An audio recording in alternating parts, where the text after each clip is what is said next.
D&D session, it's not so bad because you can just upload the D&D session. People can go back and watch it. Yeah, it's kind of nice. I mean, it's like the instant I start streaming is when it starts like picking it up, and that's right when the episode starts. So technically, this episode would have started like right now, because I started the stream like 10 seconds ago. So we're all being recorded right now. How's everybody's week? Happy Tuesday, everybody. Is it Tuesday already? It is Tuesday already. We got through the very first week of football, so I was really excited about that. Road to the Super Bowl is coming through Buffalo. Highly unlikely, but it is possible. Say that now. Number 2 defense gonna wreck you. You guys actually did do very well, very well. Yeah, we did. I was quite impressed. I had a great time watching football. Man, I love football. My fantasy team won in all 3 of my leagues, which is great. Wow, Great. good you. Great. You could be a three-time. You know what else is great? 3-time fantasy champion. 3-time fantasy champion. I sure hope so. 'Cause I could win a whole lot of money if I win 3-time fantasy champion, and I get to make fun of all my friends whenever I beat them. But you know what else is fun? Right. Dungeons and Dragons. Good evening, ladies and gentlemen. We're starting a little bit late today. Wanted to start a little bit earlier, so it might be a shorter stream. But at the same time, we still wanted to get some Dungeons and Dragons in while we could. As always, I'm your host, Captain Rob, coming to you live from Los Angeles, California. And this around me is my party full of friends, who will all be playing Dungeons and Dragons with us. To the right of me, as always, is Cantharion, played by Chris, who is our holy paladin. Below me is Joe, who plays our rogue. To the corner of me, right over here, Ranger. is Ranger, yes. To the corner of me is Landon, who is our gnome sorcerer. On the very bottom would be Grisham, who's played by our buddy Kevin, who is actually our rogue. And to the bottom right down there is Shadow, who is our holy cleric, and that is the collective. Anybody got any business that they need to attend to before we get started?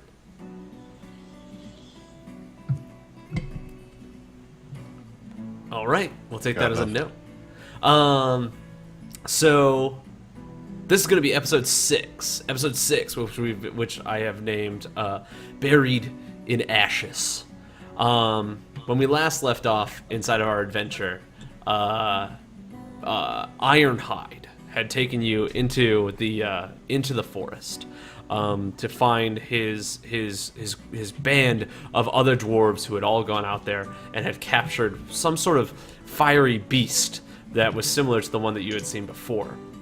Upon finding his group of friends, Shorty Ironhide sees that a large circle of dwarves have all been incapacitated in some form. None of them able to respond, except for one person who appears to be have a little bit of life left in him. Shadow is able to stop him from dying using, I believe it was withstand death. What was the spell again? I'm not entirely sure. It was really fucking cool. Spare the dying. Spare the dying.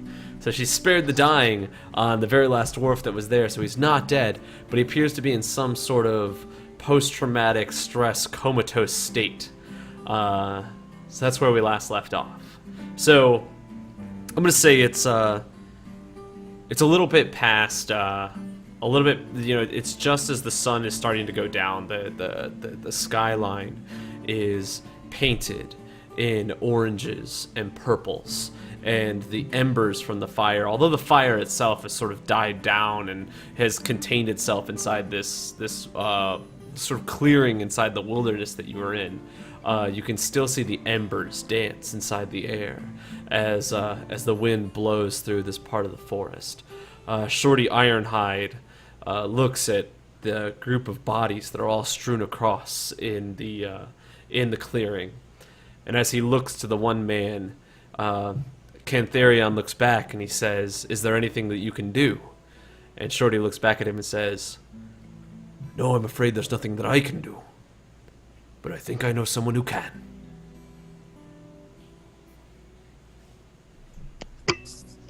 So who or what is this?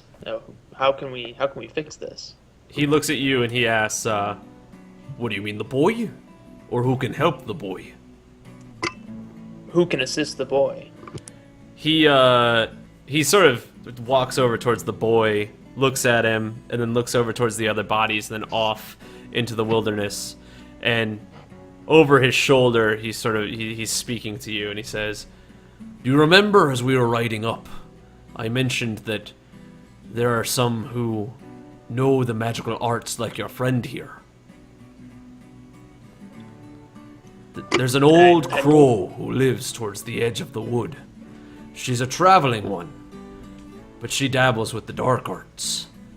I think that she'll be able to help this man in whatever way that she can." She's like a witch. I suppose you could call her a witch. I prefer not to use terms that are so... I'll bandage up his wounds for travel. He, without looking at the other man, he nods. A look of defeat on his face, like he is sort of, like it's his fault that this has come to his people. Like this wouldn't have happened had Shorty been here. Shorty, what happened? What caused this fire? He clenches his fist as you ask him, and he goes, "Oh, it was no doubt. Clearly it was the beast." Well, don't you suppose we should go after this beast? I mean, it's ravaging the woods now. He looks out towards the woods in all directions and says, "I'm afraid I can't track it. If you think that you can, we certainly can try. Perhaps Draven will be able to provide us with some more information if he were to wake." The boy? Yes, the boy. Draven the Coward is what we call him. Why is that? Well, and he sort of like nods at the boy. He doesn't want to like make a joke, but because he feels bad that he's sort of joking at the boy's expense. But as you look at the, it's a young dwarf, probably like, you know, the age of like 24 or 25. His beard is still like short on his face, and he doesn't look like he's very strong. So they refer to him as the Coward because he hasn't sort of built himself up inside the tribe. He hasn't created a name for himself as a lot of the others might have. You mentioned, Shorty, this crone practiced dark arts. What do you mean by dark arts? Rumor has it she has bed the Reaper, if you understand my terminology. She works in a strange plane between life and death. I guess we'll have to ask her for more information. Perhaps she actually will be give it to willing to you. help I us? will tell you, she speaks in riddles. Not exactly the most upfront individual. Not the easiest woman to talk to. She doesn't keep much company, you have to understand. Would she actually be willing to give aid, though? If you have the right coin, or the right trade, she's willing to help. What would we need for this boy to get him aid? To be honest, I don't know. I've never seen a man do something like this. Lock up in such a way. And I've seen terrible things. I've lived through 2 wars of Oberon, but I've never seen a man lock up like this before. As he's saying that, the boy is clearly like in a state of like he's alive. So you have bandaged his wounds. He's no longer bleeding, and he's alive, but he's not like there. Like his eyes are sort of rolled back into his head, and he's trapped in sort of like this state of shock, this sort of like mind prison that he's locked into. Something terrible had done this. Something more powerful than I could quite possibly imagine. Well, should we try to get him on a horse so we can find this witch of yours? Oh, excuse me, this woman. You can call her a witch, it's okay. I wouldn't be offended. What would she? I don't much think she cares about the opinions of others, if you understand what I mean. Speaking of riddles and such, what is this beast that you've captured, or had captured? He sort of scratches his head and is confused because he thought that he told you about it already, but he decides that he's gonna sort of explain it again. It was a large beast, the size of. To be honest, I've never seen an elephant before, but I reckon it was probably the size of that. But it appeared to be a wolf, engulfed in flame. It was strange, hot to get near, but not damaging to the touch. We thought we had it, tied it down with 10 different ropes, I did. Staked it to the ground. I touched it with mine own hands. And I didn't think that anything like this could possibly happen. Does this crone witch, does she have a name or a title? You're welcome to ask her. I just call her the Old Crow. Okay, so we have a witch that's speaking in riddles, and a boy, a coward even, that your tribe hardly cared for. Creven. Why Dreven we the start Creven. timeless? I like that a little bit better. Dreven the Creven. Yes. And a dwarf coward that nobody seems to care for. Why waste our time with this? I say we go after the beast. You're welcome to go after the beast if you have... He looks up. As he looks off in all directions, there's just like fire everywhere, and he's like, you're welcome to try and track it if you'd like. I'm going from like a Scottish accent to like an Australian accent as I fucking said that. Whatever accent you want. I mean, it's leaving a trail of fire. It can't possibly be that hard, especially if it's as large as you say it is. When you look at the surrounding area, it looks like, as far as the eye can see, the forest is burnt, and it's like burnt trees and stuff like that. But there isn't a trail. Like Shorty mentioned, it's a bizarre creature. Like it is able to control like when the fire is active and like hurting things. So to Shorty, whenever they captured it, and this is out of character, to Shorty, whenever they captured it, it wasn't doing anything. Like they were able to wrestle it down and they believed to have captured it, but clearly it had greater power than what it was showing at the time. May I use detect magic to see if there's anything like any kind of magic aura around? You can, yeah. Yep. Do I do that? So it's only within 30 feet. So within 30 feet, you sense that same thing that you sensed before, which is like, it's like the equivalent of having smoked a cigarette and still having the smell of smoke on you. There's nothing magical there now, other than Vincent, but there's nothing magical there like right now that makes you believe that the thing is still here. But clearly whatever was here had some sort of magic residue on it. Can you see like the magical essence going off in any such direction? You Any can't. specific? You can't. Oh. It was like a magical explosion here. Perhaps the creature let itself be captured by your people for some nefarious reason. But why would you think it And would I do looked that? about it. Well, I don't know. Perhaps it wanted to be taken to your village so it can hurt as many people as possible. He, Shorty shakes his head confused. No, that's impossible, because we haven't even brought it back to the homestead.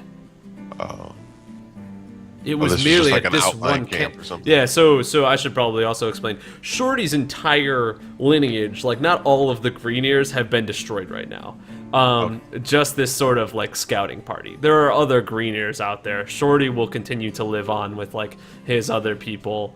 But this was like a group of elite hunters. And a group of elite, like travelers. I shouldn't say like village, because the dwarves, they roam around, so they don't have like a set homestead. It's like, set up camp, take down camp, leave.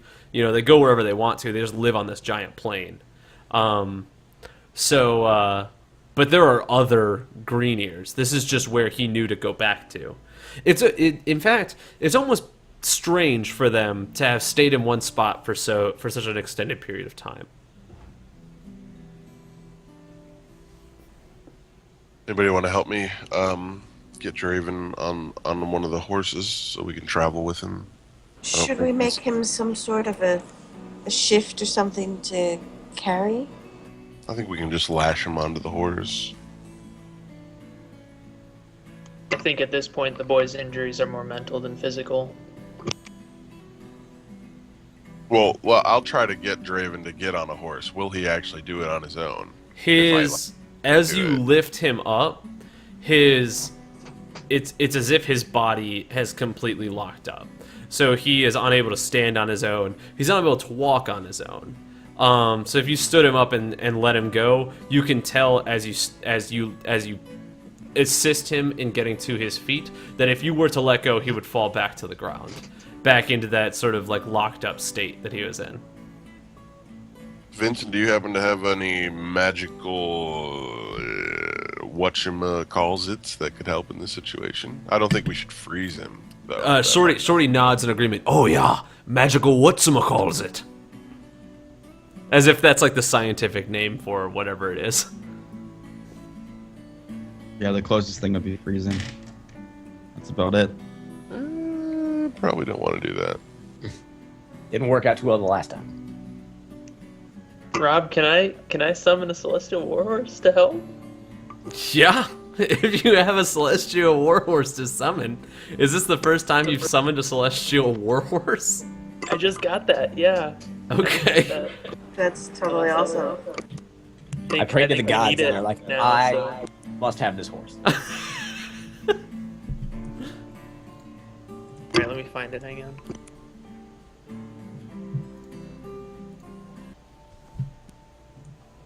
I hope you get a unicorn with 3 horns. So that's the Wait. basic description of it, essentially. I totally read But that I- as summons a celestial whorehouse. And I was like, whoa. So when you summon this celestial horse, what does it look like? It's the booty of the gods. So it's like an unnatural glint of light off my holy symbol, as I do that little this thing and just kind of bow my head and start saying a silent prayer, and that glint kind of gets brighter and brighter, and it doesn't quite like project off of the symbol, but it seems to like the glint of light unnaturally directs towards a spot like on the ground that just kind of like a white yellow like holy glow just kind of radiates out as this horse just kind of like materializes. So like this horse just like expands on the ground, and as Shorty watches you do this, he like leans over towards like Venator. He's like, "Oh, I need to get me one of those." And this horse just sort of like materializes against the ground, and it's like this it's this beautiful ornate, I imagine like it's like yellow, and it glows, and it has like the brighter, like the darker like shade of yellow like on the outlining of it, and it's like white, and like this like beautiful steed just appears out of nowhere. Yeah, this is the first time Shorty's ever seen anybody do that before. We came And up how with a long cool have you name been- too. I can't remember. I think Was I it just, I think I called it Strider, the legs of Tyr, is whenever we were talking about it before. How long have you been able to wield magic here, religious man?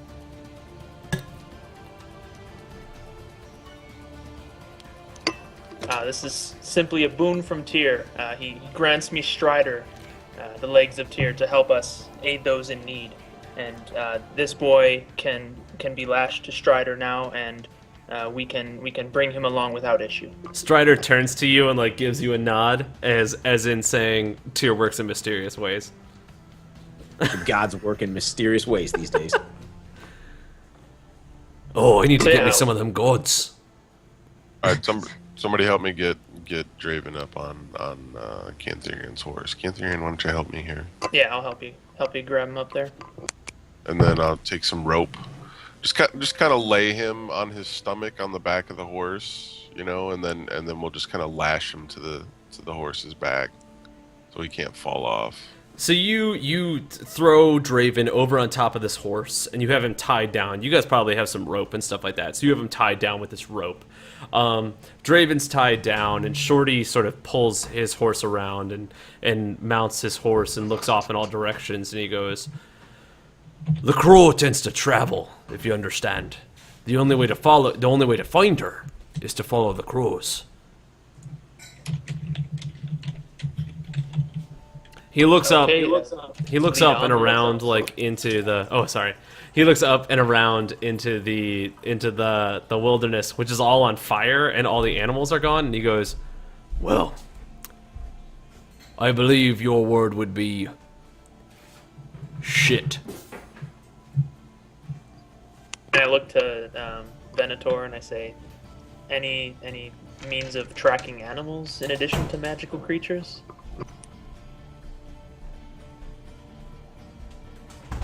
I'm sorry, who are we talking to? You, the one who could probably track animals. I was summoning Celestial War Goldfish in chat. Completely missed whatever you guys were talking about. So I'm like over there staring at the horse, kind of like going up and like examining it and like touching it and not paying attention to anything you guys are saying. So I'm like, what? Venator, perhaps we're apparently seeking crows, mundane birds.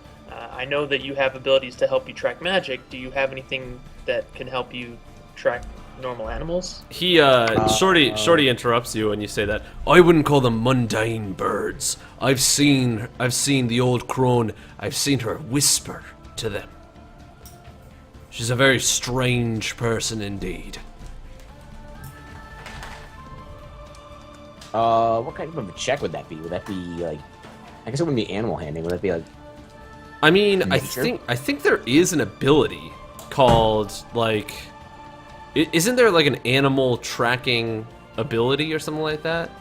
If not, I would say it's probably like a nature check.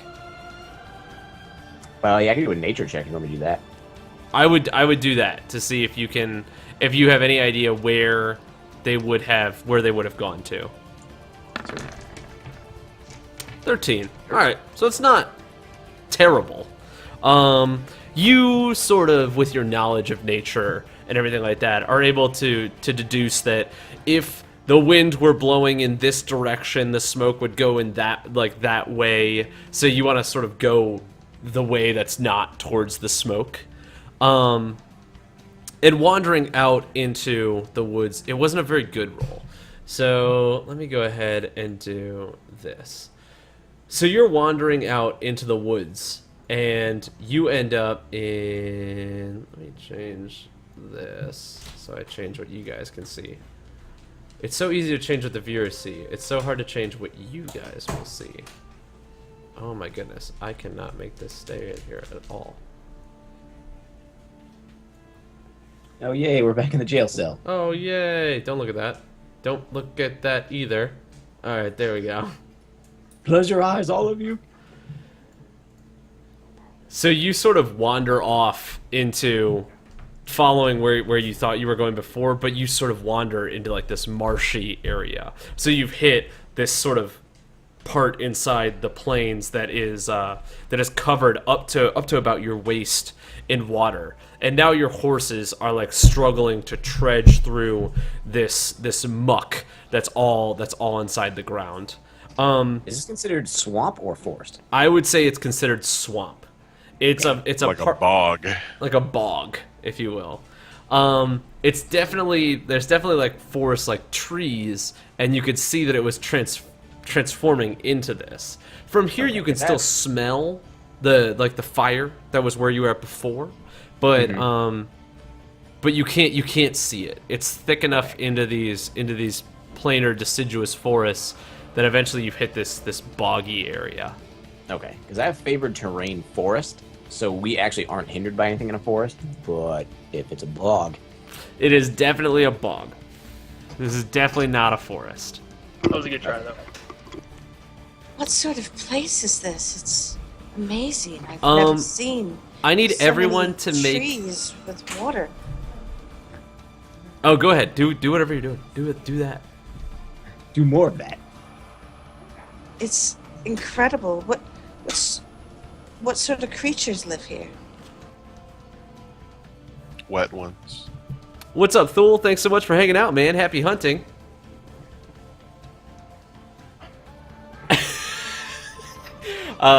Vincent gives like a giggle as you say wet ones, and Vincent's like up to his chest in like water right now, and the pony is like holding its head upright to try and stay out of this water, and it's thick. So when glitter.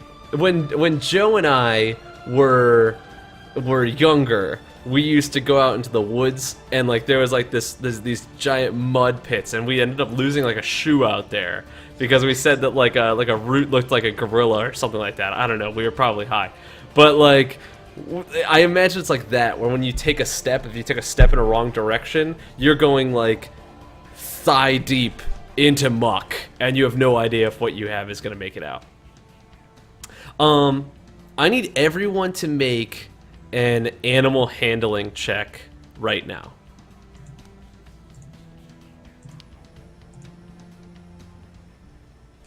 Still not proficient in that. For some reason I thought you were gonna say like a resist disease check or something. Wow. Okay, Shadow got a 10. Crap, I just gave him ideas. Cantharion got a 3. Vincent got a 16. Nice. Grisham got a 5. Yeah. I got a 12. I'm thinking, Guys, I can only have one celestial steed. We can't lose all our horses right now. Hey, at least the dead guys on this. Celestial We need. Celestial Steed's probably like just walking on top. Oh, Yeah, Venator. I Venator got a walk 12. Venator got a 12. Okay, so as you're walking through this bog, everyone appears to be struggling, except for Vincent is actually doing quite well. The pony is like, it's much lighter with Vincent's body, so the pony and Vincent aren't sinking down into the muck as much as everybody else is. But Cantharion, with his heavy armor, sinks deep inside the muck to the point where your horse can no longer move, and your horse is up to like its nose in the water. As it slowly sinks down, and you can see it's sinking slower and slower into the ground. Oh, what's up, Supercloud? Thanks so much for hanging out with us, man, and thanks for hosting us, by the way. Starting the zombie army out in the bog. I could picture like Glitter and Vincent just like swimming, like kind of just wading through the water, like the little legs just like kicking underneath the water. Vincent's like not having a hard time at all. Like he is riding through it, and Glitter's actually having quite a good time. You know, because it's all like this doing water laps around around us. that. Like, hey, what's going on, guys? Having trouble with that? All Meanwhile, Cantharion Steed is struggling for its life inside this bog. If nothing is done here, Cantharion Steed might sink underneath the water. So I'll communicate with Strider and have him kind of come back and help us, and I'm gonna try to basically get off the horse and like, so I'm not weighing it down as much, and then have them both basically try to tow me. Like, I don't know if that works. So, yeah, I'll try to make like a lasso out of rope and throw it over the horse's neck so we can kind of like help pull the horse through, maybe. so you've created this this lasso type thing. You've tied it around this horse's neck. Cantharion has gotten off of his horse and is getting on. You got on Strider. Well, I figure like if I'm not on either of the horses, I won't cause them to sink further, but they can kind of like help pull me through, essentially. Like it would be like less resistance. Well, you're able to get off of the horse. You were able to muscle your way off of the horse. It's the horse itself that is stuck down in the mud. Yeah, and basically I want to use Strider to help pull him out. Okay, so you get onto Strider, and you and Grisham are sort of trying to pull this other horse out. I'm gonna say, Cantharion, you get one more animal handling check, and because Grisham's helping you, you get it with advantage. So one more animal handling check. A 12. It's not great. I'm gonna roll a die here. Okay. So, Atreyu! Atreyu! Nice. so you get on Strider, and together you and did you have anything inside your horse's bags? What would you have carried inside your horse's bags? Everything. Yeah, I mean, like food, bedrolls, like all the standard stuff that would be like on the saddlebags and stuff. So Like basically anything not needed for combat would have been on the horse. okay, so you get on Strider, and you and Grisham are sort of pulling together to get your horse out of the water. You're able to get the horse out of the water, and as the horse gets out, you hear like a like, you know, the horse like, you know, like comes out of the muck. But as the horse comes out, you notice that all the stuff that was attached to the horse is gone. It has sunk beneath the surface and become one with the bog. I just shake my head and say, "Tyr works in mysterious ways," and just And, trudge forward.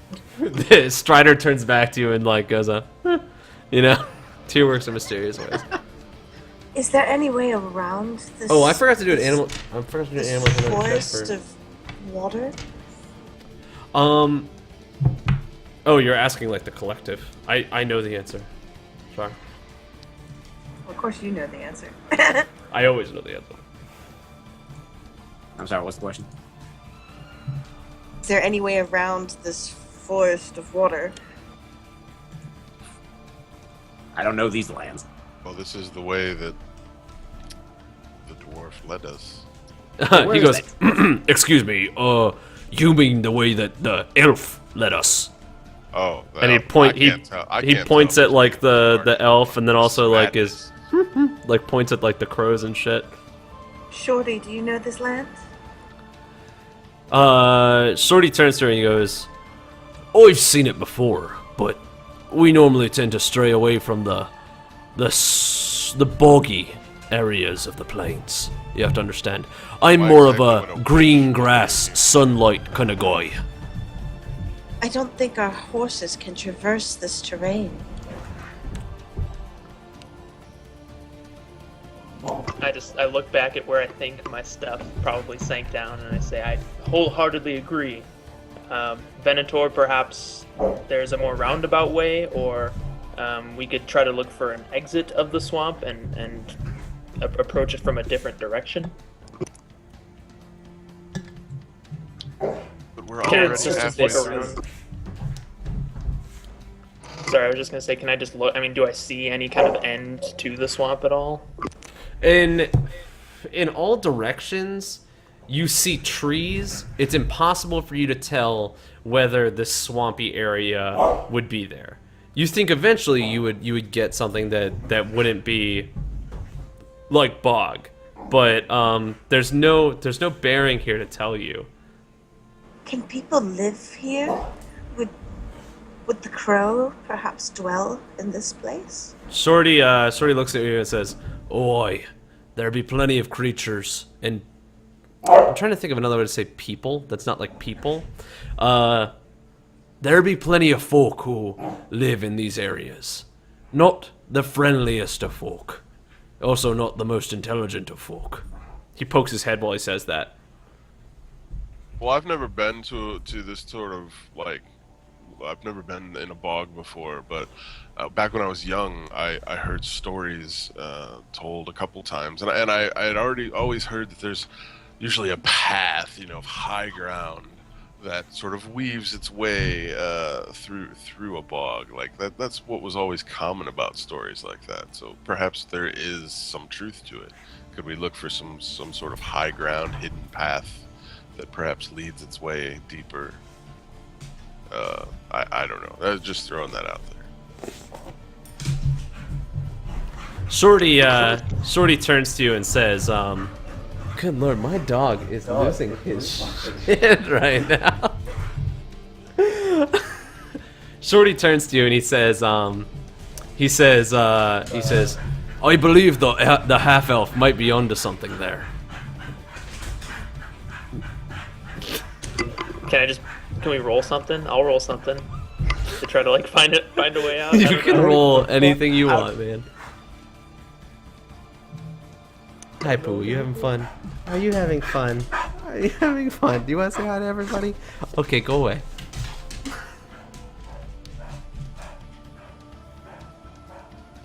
I mean, do you have any like tricks up your sleeve, Venator? I have nothing. This wild crow chase this damn dwarf has us going on to find a half-dead guy that nobody cares about while we're searching for a magical creature that your church sent us on. Where would you like me to take you? He looks at the elf and he goes, "Oh, it is a wild crow chase. They are wild crows." Right, in this land where not-so-good folk hang out. Please, But go the on. path What else that is we so are- wonderful about this place? Venator, the path that we are on could possibly be the one we are meant to be on. Everyone make a God, perception check for me, please. Serious ways these days. Sorry. Said perception? That's yeah, my bad. 8. What? Take Nat take failure. one off of that. Take one off of that though. I'll That's just a keep nat that roll. failure. 18. 12. 14. Is it perception or passive perception? Or do they even have Perception. passive? Do they even have passive perception in?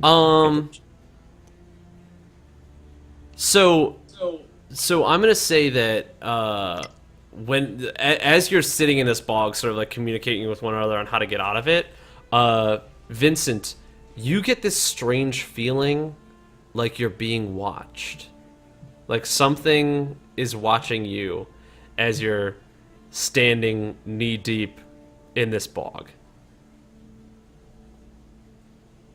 Or for you, it's like chest deep. For everybody else, it's like waist Yeah, I was deep. about to say it might be a little different. Yeah, it's nice and cool. It's a cool bog. It's like Ooh, and he's it's a wearing calm, robes. like Oh. 60 degrees.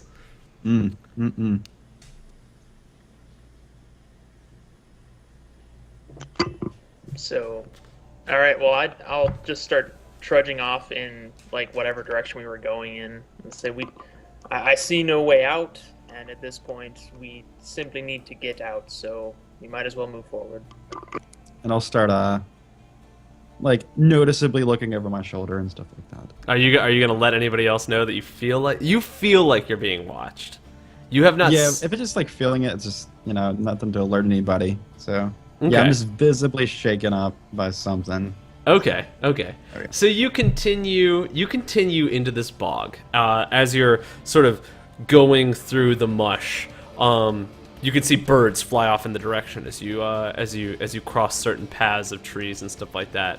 On the corner of your eye, as you walk, you can see the ripples of the water slowly rise and fall, as if there are creatures that are below the surface where you are.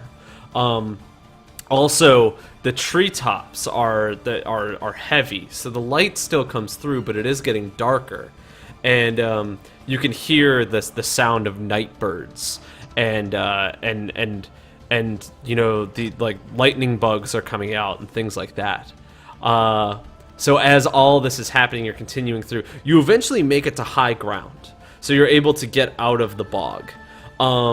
And you can see the crows still sitting over these branches, and they caw at you, almost like they're calling you as you're walking. Whereas you'll be walking down the path, and one crow will call out, and then as you go 10 more steps, 2 crows land on a branch and they call out, and as you go further, now 4 crows are on 2 different branches and calling out to you, but they seem to be speaking to you as you're going down this path. It's still in the boggy area, but this time you're not like up to your waist. You're maybe up to your mid calf, something like that.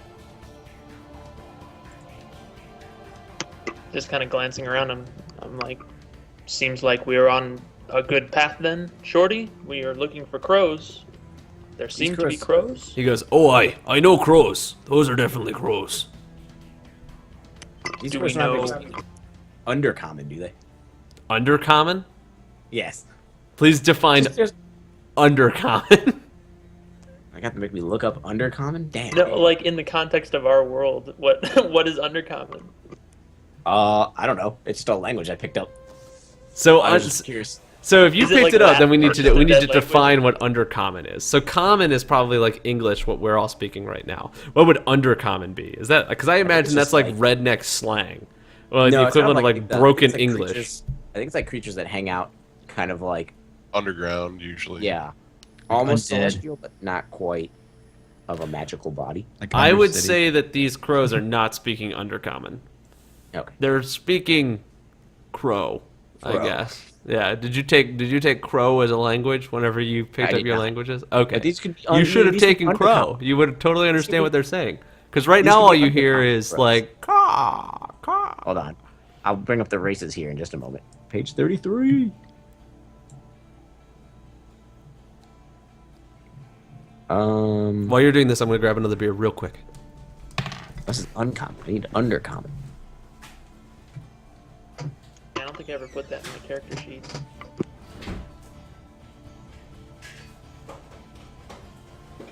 Undercommon languages. See language. Languages. They put C languages. They couldn't just put the page number here for me in the index. Okay, I am back. So these crows are sort of calling out to you as you're walking down this path. As you continue down the path, you feel like you're going in the right direction because more and more crows are coming up.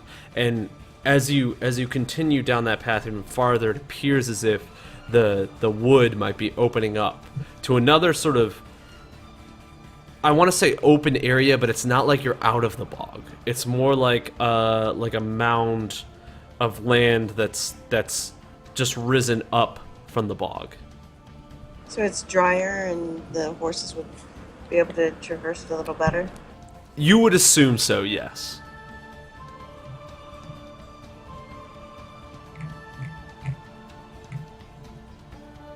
I mean, I guess I'll like call out. I'll be like, "Good Lady Crone, are you near?" The as you call out, all of the crows inside the wood sort of like come to life, and they like start to swirl around you. They're swirling around you in all directions, like flying past your shoulders and in front of your face. Occasionally, they might touch you, but they're leaving behind like these black feathers. And as they fly around in this circle, they create what appears to be like a giant black cloud of these birds that are all where their cawing once was sort of one or two times in a row. They're now cawing in a raucous, loud, booming, animal-like call. And as they're flying around in this circle, they create this giant black dome, and then they all fly away. And after all of them fly away, it reveals... They all just got tarred and feathered. Yo, I found Undercommon. It is spoken by Underdark traders and written in Elvish. Is this Crone an Underdark trader? No. Wow. That's not what you find. Ah, Oh no. Pay no So this is attention to the other things that I've planned out. pay no attention to the man behind the screen. The man behind the screen. As you wander into the Oh my wander gosh, look at the fucking kid at the top right. as you It's so wander super into this sort of boggy area, all these crows have flown off, and suddenly, on this one mound of dirt that appears to be in grass, there's like a sort of caravan. Everything is pieced together in a strange way. It looks as if the wheels wouldn't even spin.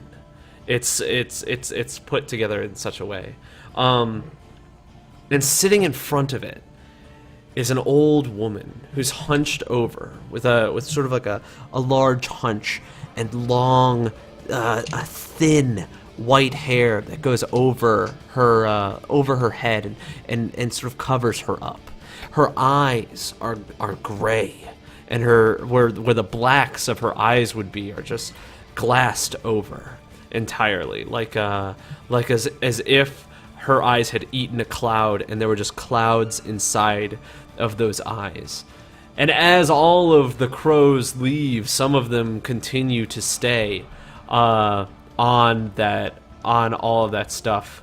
And the dwarf looks out and he says, "Oh, elf, I believe you found her."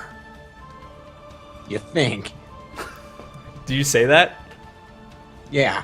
He says, "Oh yeah, I think you did." I see you can observe things just as well as you can say them and think them. I appreciate you so much right now, dwarf. She appears to not even move. Oh, what's up, MK Gamer? Thanks so much for hanging out with us. She doesn't move from the place that she's sitting.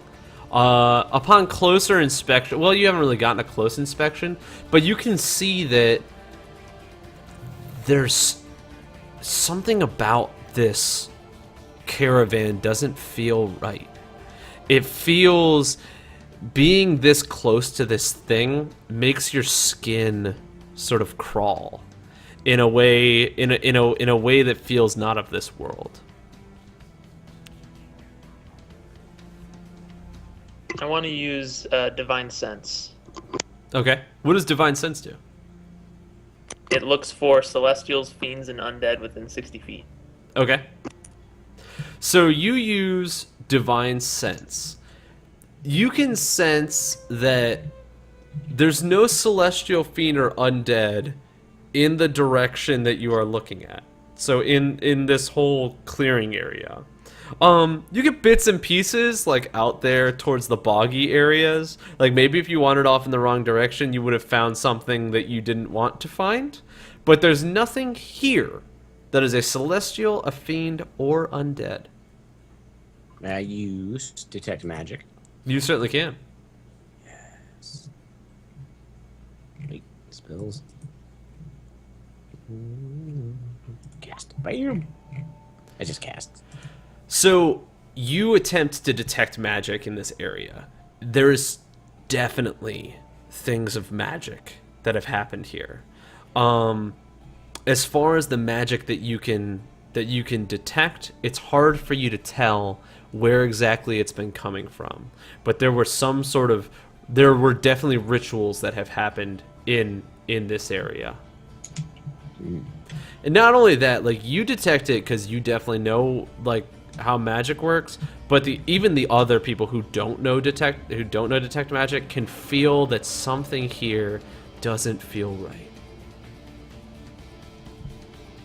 So I'll kind of walk up towards the woman and say, "Good lady, I am Cantharion, Might of Tyr, Savior of Farendale and Slayer of Dragons. My companions and I seek assistance for this young dwarven boy." And I just motion towards Strider and the little dwarf. I do not know what plagues him, but our friend here, Shorty, thought you may be able to assist him. She doesn't look up as you talk to her, but does respond to you. Her lips parse in such a way that as if they're almost barely opening, and you can almost hear the cracking of her skin as her lips separate. I imagine it's like if you walked through a desert for 30 days and the sun has just dried out every ounce of water out of your body. She opens her mouth and she says, "Good lady, I have not heard that in a long time." She looks up towards you, but she's not looking at you. It's as if, like, her eyes are looking over your shoulder and out into something way deeper than you've seen. She says, "The crows have sung of you coming here. I expected your arrival." And she sort of, like, looks at each of you, one at a time. Again, not looking directly in your face, but looking in your direction. Rob, I'm gonna start unstrapping the Draven from the back of the horse, and I'm gonna kind of throw him over my shoulder and bring him up towards the old crone here. How do you guys? So how do your characters feel right now? What would you? How would you feel in this situation? Not you, the player, but your character. How would your character feel in this situation? I'd still be in awe of everything. Everything's just like amazing to her. If she sounds like your grandma, MK Gamer, your grandma is a terrifying individual. Yeah, yeah. My character is completely terrified. This is too spooky for me. Yeah. Gresham's a little creeped out, but I mean he's seen some shit. So he's kind of like cautious, but I'm also just I want to get this done as quickly as possible. So I'm bringing the kid over here. Let's do our business and let's get the hell out. Yeah, I think Cantharion wouldn't react visibly in any way. Maybe it would, it's that nagging feeling in the back of your head. But he's been in situations before where he, obviously not like this, but where he's been not necessarily okay with everything that's going on around him and just knows to put on that face. So he's just visibly unaffected. What race does she appear to be? She appears to be. It's hard to say. She's either human or half elf. But it's whereas we talked about how half elves are sort of like a cocktail, it's hard to tell whether or not she's a human or a half elf. My character kind of looks at her in an inquisitive way, kind of like, how old are you? Where are you from? Are you of like the magic that appeared here, or are you of like an older race? And I'm kind of like almost wanting to reach towards my sword, and unsheath it, but kind of not really knowing. She looks in your direction as you sort of put your hand down towards your sword, and she says, "Do you fear me, elf?" Fear? No. Curious? Very much so. She begins to laugh. And like the crows make their sort of cawing noises as she laughs at you. She says, "I have roamed this land for a long time." Can I make I want to see here, some kind of like a history or wisdom check to see if I know of anything from elven lore? Sure, absolutely, yeah. About this kind of creature or who she is. Let me see here. I guess just history. Make sure there's nothing else. Fail. 7. So the only thing that you know is what most people know, which is that elves in this world, or for some reason, elves are no longer immortal. Elves are now have an expiration date. We have set it at 300 years. So an elf will live to be 300 years and will age over those 300 years. So that's all you know. But again, you don't know if she's an elf. You have no idea where she came from, or haven't heard anything about how she would be here. Where are you from? How old are you? How long have you been of this world? She sort of looks to you and asks, or she looks at you and says, "We have all been among this world for a long time. I've seen your life before, elf. I've seen you live, and I've seen how you die.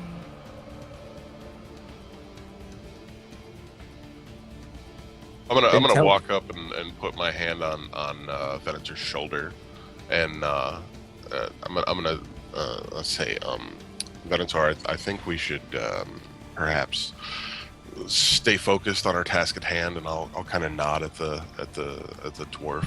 Hold on. And let's get out of here, man. I kind of whisper that last part. Let's get out of here. I want to know how I die. No, you don't. You don't want to know how you die. I do. You don't. Let's just do this. Let's get out of here. This is What way if you're like beyond. in the swamp? Like you're gonna be pissed. Right here, right now. Yeah, it's the same setting and everything, with the same clothes. So I'll just kind of wave my hand in the air and say, we're here to assist this young boy, and I understand you require something in trade. Speak it plainly, and we'll see if we can come to some sort of arrangement for this young man's life. She looks towards the boy, and again, never looking directly at anything that she's looking at. And she says, I see great power holding this boy. As if she's not actually talking about Grisham, of course.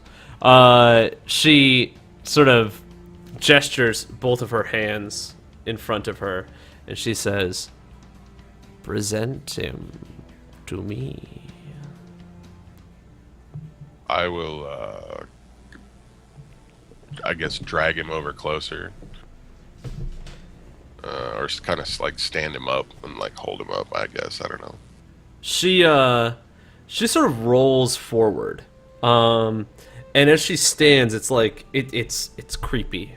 I'm flinching. I'm like totally like a huge, like obvious flinch. I'm like, whoa. It's like she's still hunched over, but as she comes forward, it's like her feet just rise, and she levitates. It's creepy because you're like, oh, you would think that someone this old or this decrepit would like struggle, but she's like not struggling. So she sort of rises and like puts her hand out towards the boy in such a way, presenting like these slender, these wrinkly, slender digits, and she sort of like runs it over the boy's face, and you can hear, like, although he's not there, he gasps for breath as her skin touches him, and she says, "He is trapped." We need to ask him a question. Like a That's why we brought him dog here. in a It's important. cage.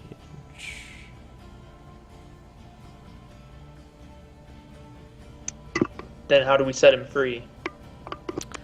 She turns and points a finger at you, and she says, and her finger like shakes as she's pointing it. She says, "I can set him free, but you must help the woman of the wood." What task do you need assistance with?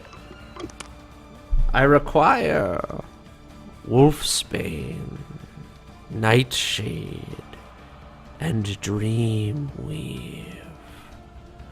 Bring me these plants, and perhaps I can save the boy.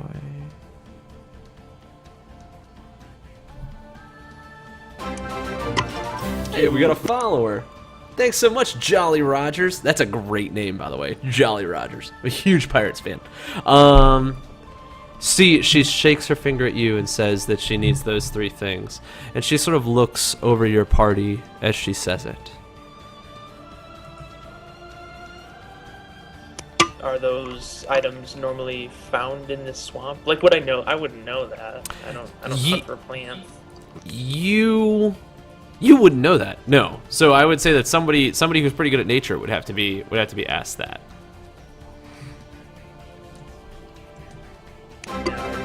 Does anyone We got know another of follower, these- the follow these train, foreign bodies? Wesker562. Thanks so much, brother. We appreciate that. Or sister. I don't know. Probably a dude. Wesker seems like a dude's name. So yeah, you would We're not know. sure. Okay, so I look around to the group. Would anyone have knowledge of these plants? Wolfsbane, Nightshade, Dreamweave. Another Can we follower, find Merrick them? Mez. Thanks so much for following, man. We appreciate it. Can we find those in this swamp, perhaps? I suppose I could do a nature check. You can certainly Nobody try. nobody else is gonna volunteer. 24. That's pretty good. I You the know fuck out of these plants. You know the fuck out of these plants. Grisham, not so much. Grisham's like, I've heard of those plants before. And Grisham might know that those plants are so, here's what you know. Plants are green, right? Yeah. Venator knows that you can find those plants in a swamp. Grisham knows... Actually, no, I'm gonna reverse this. Grisham knows that you can find those plants in a swamp. He knows that those they regularly grow in areas that are wet and humid, and normally sustain temperatures like year round or something like that. I assume swamps do that. I don't know. I'm not an earth science major. What Venator knows is not only are those plants found in swamps, all of those plants share one trait, and that is that they all are what's the word that I'm looking for? They're all depressants. That's what they are. They all cause you to become exhausted. You know what I mean? That's the right word, right? Like alcohol is it's a downer, not an upper, right? Yeah. Scientific Thank you. terminology would be it's a depressant. Yeah. All right, so yeah, that's what you know.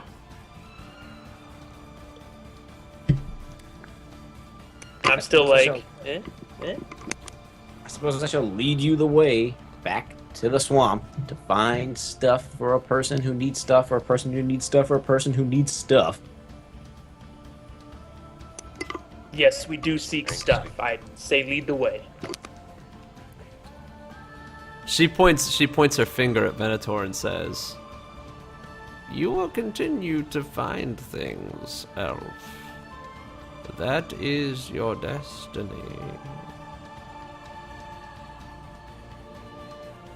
I look at her. I don't respond. I give her like an inquisitive look. She Ponder can't about see what you. I've She is heard. blind. Okay. Well, I just ponder what I've heard. And I lead the way into the swamp to go find Wolfsbane and Nightshade and Dreamweave. So, as you are all leaving this area, she says, "And one more thing. I need these before the sunrise, or the boy will not wake." And then I head off with all due haste. Kind of like kick my horse a little. Can we leave the boy here? Shorty stays behind, and he says, "I will stay with the boy. I cannot live with myself if anything were to happen to Draven. Not after what has happened to him already. Plus," he turns and he looks at the old woman, "I don't trust the crow." And she does the same laugh that she did before. Surprisingly enough, Shorty doesn't seem as scared of this woman as everybody else has. Like, clearly he has interacted with this person before. Maybe not in a capacity like he asked her for a favor or he had her do anything for him, but he's definitely seen her before. He has a healthy respect for her the same way that you have a healthy respect for a gun when you're holding it. You know, like he knows that she might be dangerous, but he has a healthy respect for her at the same time. And knows as long as he treats her the right way, like he's not gonna. Well, he thinks that.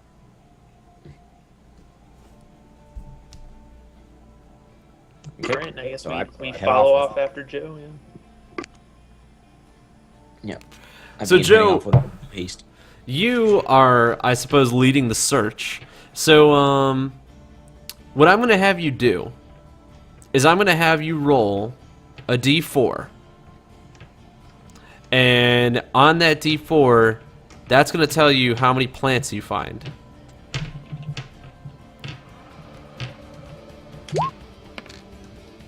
Boom! You rolled Suck it, a nerds. 4. You found all of the plants. So you were able to secure, you know, all three of the plants that you were sent to find. If you did not find all of them, something bad was going to happen. But you were able to find all three of the plants for this concoction that she was making. As you come back, the night has shaded over the area, a blanket of darkness, as the stars in the sky are bright, but even in this clearing they appear to glow a bit dimmer than they normally would. And as you arrive, she is still sitting there as if she has not moved. But Shorty has pulled out a pipe and is slowly smoking away at some plains weed, which is the dankest dank in all of Oberon. And then I bring the plants up to the old woman. Here are the plants that you asked for before the sun's gone down. She takes the plants in her hands and begins to wring them inside of a large bowl. And as she creates this sort of dust inside there, she reaches into her cart. The carts around you, by the way, no one really inspected these at all, but they appear to be filled with creatures and shadowy figures, and there's just a bunch of shit going on inside there. One of them has a cage with a person inside it, and that person has just been sitting there staring down at the ground, unmoving. It's not moved the entire time that you guys have been there, just sitting there inside that cage. She reaches inside one of the caravan carts and pulls out a bone, which she cracks open, and dust falls from the bone into this jar. And she turns to you and she says, "You will have to wake the boy. You are going to enter his sleep."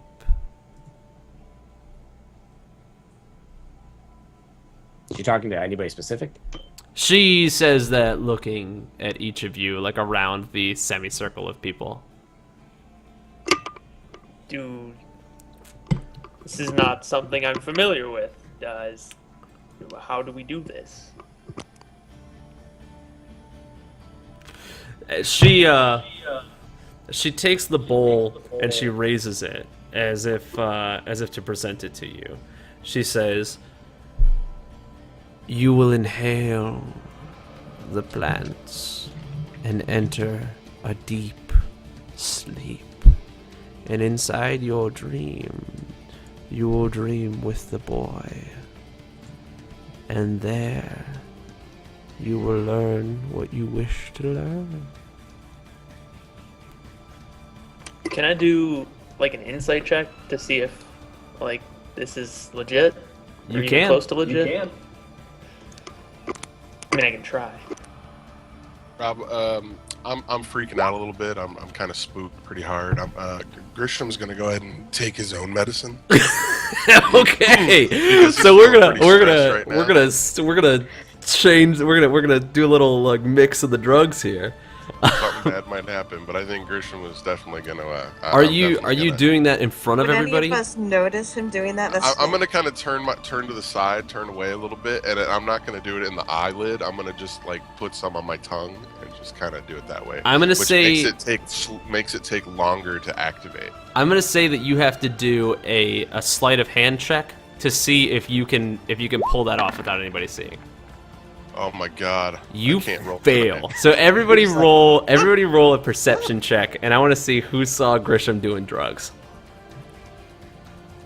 It's not drugs, man. It's my medicine. Cantharion did not notice anything. At the same time, this bowl's freaking me out, guys. Vincent definitely saw you. Yeah, Venator did what? not. Shadow definitely saw you. So Shadow and Vincent notice that you take some sort of concoction out of that little pouch that you've been bringing with you and place it on your tongue. Cantharion and Venator do not notice at all. I imagine Cantharion and Venator are to your left, and Shadow and Vincent are to your right. And as you turned to the right, they saw it, but these guys didn't. Cantharion was way too busy trying to figure out if the woman was trying to pull something over on you guys. Yeah, I'm freaked out. I don't really care at the moment. I'm just kind of like, you want to calm down? And I just, so she's still like holding that bowl out, basically, like towards me. It's not sort of towards you. She's just sort of holding it out, gesturing that this is what you will do. You have to enter the boy's dream in order to stop the dreamer. Can't I they, volunteer as tribute. Are you sure you want to do this? Is this safe? And I look back at the woman, and I say, and this, you give your word. This is how we will save this boy. She does not respond. She just does the. Will this hurt Cantharion? How will we wake him? She says, you will wake the boy. Step back, religious man. I got this. Old crone, I'll do it. Well, you all have to do it. Oh, well then, She Step in line. she swung the bowl around the lot of you. Like, it's not one of you going in. You're all going in. Everyone's doing it. You won't get caught. It's the cool thing to do nowadays. It's like high school all over again. We all have to Also, enter what this is boy. Vincent doing this whole time after you guys saw that Grisham was just doing drugs? He's gonna like look over and like not give a shit. Do you? Just- Does Vincent know what Raven's Eye is? no. No. But So you there- don't. Then again, there's a lot of like weird things that go on. Like we are about to drink some or whatever, you know, Not drinking. and there's like a, Kool-Aid. a witch. You're about to get cross buzzed. So Terrible. you would not know what Raven's Eye is. So you don't even know that he was No. doing drugs. Shadow, are you familiar with Raven's Eye? She may have heard. I mean, they might have something different in the desert lands, but people would still have done drugs, and she was dealing with medicine, so she might be more familiar with that sort of behavior. So do you do anything after you see that Grisham has just taken some She drugs? just gave him a side eye and took a mental note of it, and would she have noticed that Vincent noticed also? Like, is it clear that it's a drug? Because it could just look like he ate something. Like he just, I don't know. Just Just sampled some of the Vincent describe it. herbs It's like a or something? black. I'm sorry, Grisham describe it. It's like a black powder, right? It's like a paste. It's actually got a little bit of moisture to it. It's like a very dark sort of charcoal colored, like you know what like charcoal briquettes. Okay, you know what charcoal briquettes look like when they're wet. Okay, and they Yeah, yeah. become crumbly and nasty. Okay, imagine that. Only it's like more of a finely granulated sort of paste. It's like a fun drug. The good stuff. Yeah, It's like if I saw I imagine someone, like black fun dip, and you just straight up put that shit on your that's a good tongue. word for it. Especially like resin. Yeah, like if I saw someone like snorting coke on the bus or something, you would kind of know. So I guess I would just like assume that it was something like that. And just kind of keep it to myself.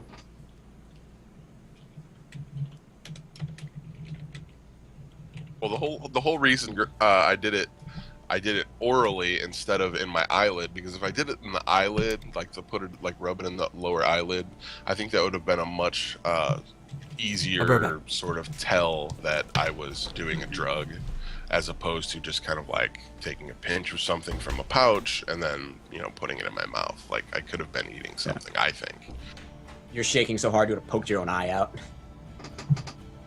maybe. Oh. We lost Rob. I just Yeah, hope yeah, that temperature. Role play My amongst horse. yourselves. I just hope that Strider can come along with us. Entering this boy. Oh my god. What's it? It's like that It's Always Sunny in Philadelphia episode.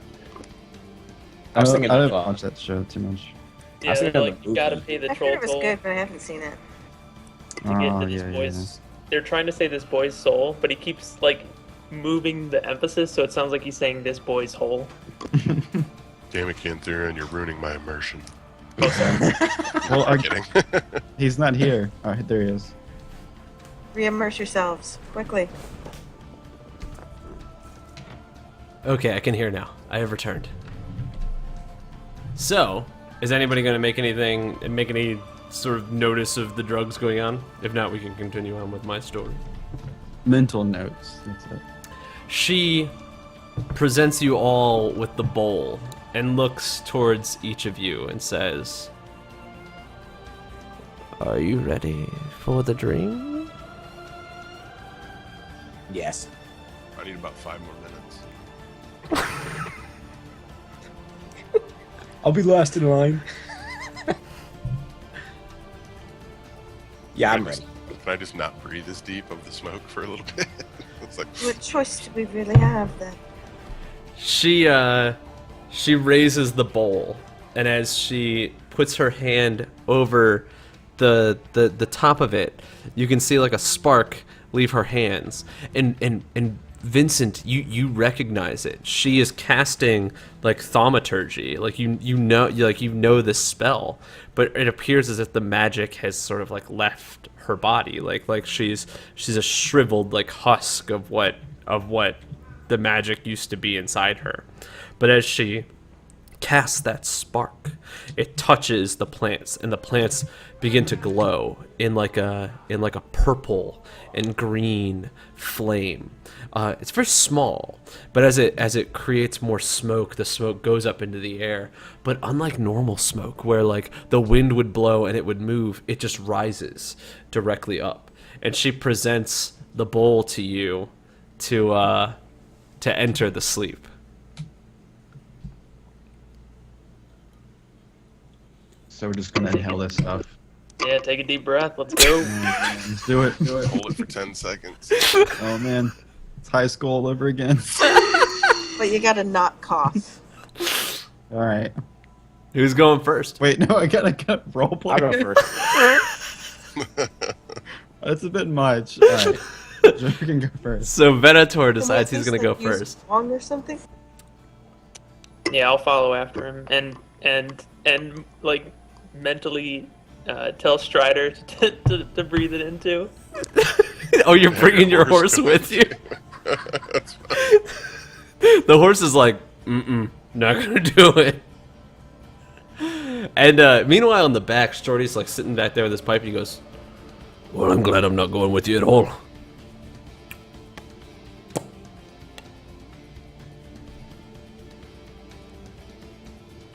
So you go first, Venator. Yep. As you inhale, your eyes close and like they shake as they close, but you sort of fall back into the ground and fall against the ground and lay there, and you are trapped in sort of like a deep sleep. She presents the bowl to the next person who's Wait, So I did we just, see like- that happen to him? yeah. see him, You like, watched fall you backwards? watched him like fall backwards and Holy fall to the ground. crap! Oh man, Did you like know I was gonna do this it is and a just like bad idea, roll, guys. like roll this and I just like descend and like Can I, smack like- it down? So Do I, I'll like hit I'll like D4? get into a sitting position and ask her to like I'll kind of like motion towards her to bring the bowl down towards me so I don't fall like back. She And I'm gonna check Venator. She struggles moving forward, but as she pulls the bowl into you, you feel a slight hesitation. But as the smoke enters your nose, you cough, and then coughing causes you to breathe in again, and you breathe in deeply, and the smoke enters your body. In the same way, you sort of, your eyes flicker, and you fall back towards the ground. This time, you don't actually fall, but you like sort of lean back and crash onto the ground.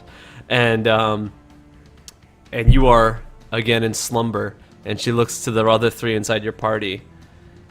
And as she Yeah. smiles, it shows that there's like two teeth inside her mouth, and she smiles looking to the three of you. Sounds like my kind of party. Let's do this. So the Alright, gnomes. I'm up next. So All right, so what do you do? just gonna inhale that shit. Like, I don't know. I'm just gonna go right into it. So the gnome, like, sort of like turns himself. He's like, all right, I got this. I've been to college. I know how this goes. And you sort of like wander over to the little bowl and just take it in, and your eyes roll to the back of your head, and you fall down first to your knees, and you try and stay awake, but as you attempt to breathe, you fall forward, and as you hit the ground, you're out cold. At least it's not as far of a fall for you, being a. No. Yeah, it's not that bad. Maybe a little bruise. I want to check everybody a bit before I've do my own dosage. before you take the plunge, before you chase the Yes. dragon. Everyone their vitals appear to be fine. They're still alive, but they are in the same state as the boy was. They're alive, but they're not there. Like, they won't respond to the outside world. It's as if they've entered another plane. I'll sit also and motion for her to bring it to me. She does that. She carries it over to you, and as she puts it up to your nose, you take it in, you fall backwards, and you enter this deep sleep. The last, of course, awake being Grisham and Shorty, and she turns to you and she says, "You're next, half elf." I'm gonna sit down, kind of in front of her.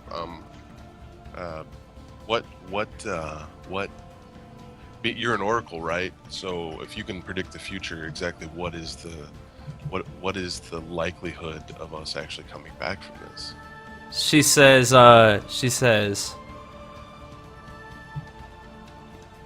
We won't You be trapped all- there like him, will we? "You all may not return." Do I And return? a slow smile creeps across her face.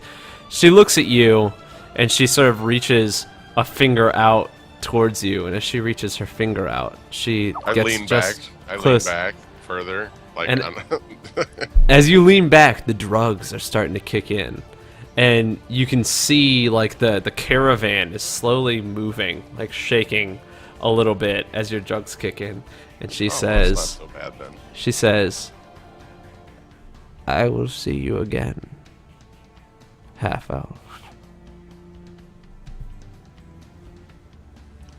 My drugs are kicking in, so I feel a little calmer, a little more relaxed. So, what the hell? I breathe it in.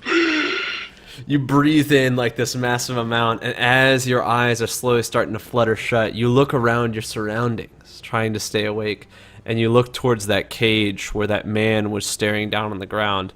And just as your eyes start to close, they close off, and you're looking at him, staring down at the ground of that cage. And you blink, and he's there. And you blink, and you look back at the witch, and she's there. And you blink, and look back at him, and it's as if his head slowly starts to rise, and you fall asleep. Deep into this deep sleep. So all of you are now lifeless, laying on the ground next to this witch, into this sort of deep, drug-induced dream coma. Should we start making our new characters now? Yeah. Is that fine? So everyone's dead. You guys failed. Rick can't love it. Good night, everyone. Oh, Yeah, does Shorty take it? No, he's watching over the kid. Oh, So I thought he was. I don't know. you find your bodies inside this almost like a tropical paradise. As far as the eye can see, there are these like beautiful sort of like palm trees, and you can hear the ocean, and you can feel the sand, and there are these dancers inside of this small I don't want to say tavern. It's almost not even like it's almost not even a tavern. It's like an outdoor bar sort of thing. But the sun is high in the sky. Birds of paradise fly past you of numerous different colors. Birds that you've never seen before in your entire life. And there's bits and pieces of every world here. There is you see things that you would only notice inside the desert. There's actually there's a plant that has those same desert flowers that Shadow was given from her sister sitting outside. Oh, I'm sorry, guys. I was waiting for that sneeze for a very long time. There's this plant directly outside of this bar that has those same desert flowers on it that Shadow had seen before. And sitting at the bar is none other than what appears to be Draven the Craven. He smiles and laughs as he drinks like a large glass of wine, and these women sort of dance around him. And he's telling these beautiful stories about the adventures that he had been on, and about what it's like to be back at home, and traveling on these on the large plains of Oberon. To which everyone says, like, tell me more. And they're sort of begging him for more information about the world that he lived in. Everything here appears to be out of the ordinary. You are clearly not in Kansas anymore. So let me go ahead and slap you guys on here. Looks like a nice place, though. This is why I take drugs. It is kind of a nice place. So all right, I'm gonna say that Answers. Oh yeah. Is Coca Cabana playing in the background? Because that's what I'm hearing. You are definitely feeling like everyone is sort of taken aback. You don't know if you can sort of trust this area. Who am I missing? We need some like Caribbean music going on. I'm missing Vincent. Some Vincent, kettle there we go. drums and stuff. It's Grisham. So you a showgirl. you don't know if you can trust this place. Grisham, at this point you are cross-buzzed. So not only are you high, but the high is almost intensified because now you're in this dream state. So you definitely don't know what you can trust in this area. But do I feel frightened or do I feel relaxed and like wonderment, or like what kind of? Roll a d20 for me. Oh Lord. Everyone's It's walking not my around with their night to hands. roll, Rob. Don't make me roll. Come on. Yeah. What's the dude from Star Wars where he's walking around Oh his my hands? Lord. 5. A part of you feels frightened. You Still on feel the train wreck. yeah, you're having a bad high right now. Something's harsh in your mellow. So a part of you, although nothing here directly scares you, there's a part of your body that feels what's it called whenever you smoke weed and you think the cops are going to show up all the time? You're paranoid. There's there's a sense of paranoia there where you know that you're inside of a dream. But but for you, you're like, is this all real, or is this just because I'm tripping balls? You know what I mean?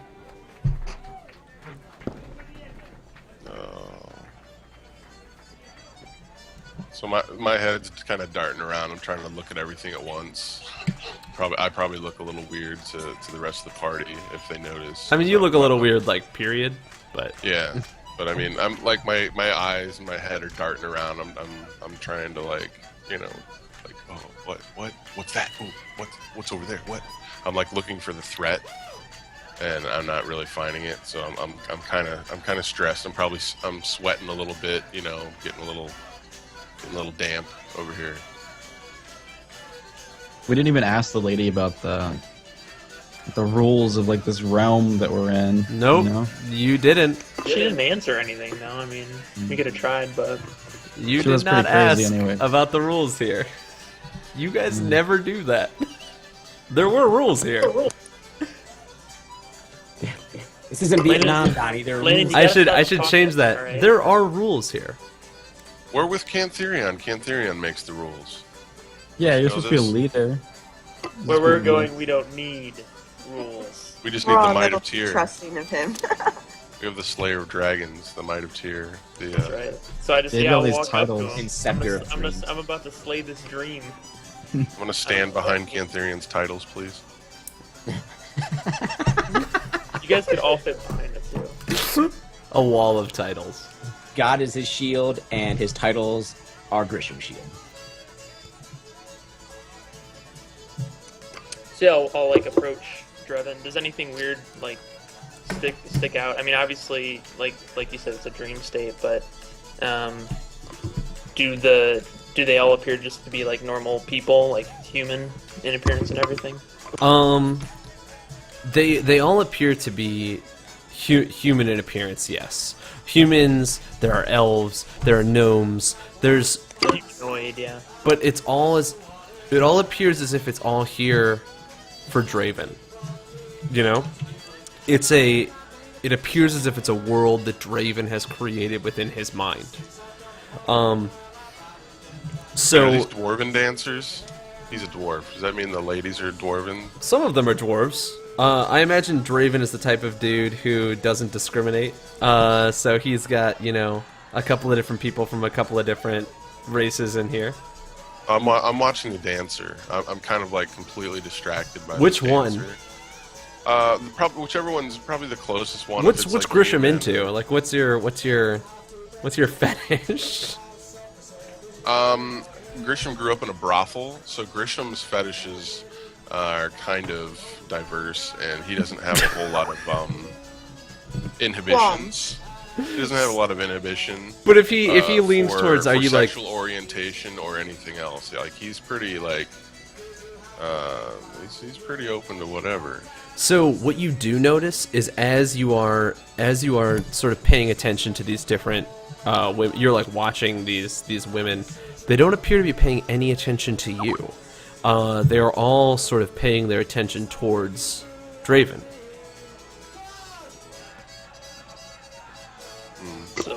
I'm still watching. I'm still like watching her.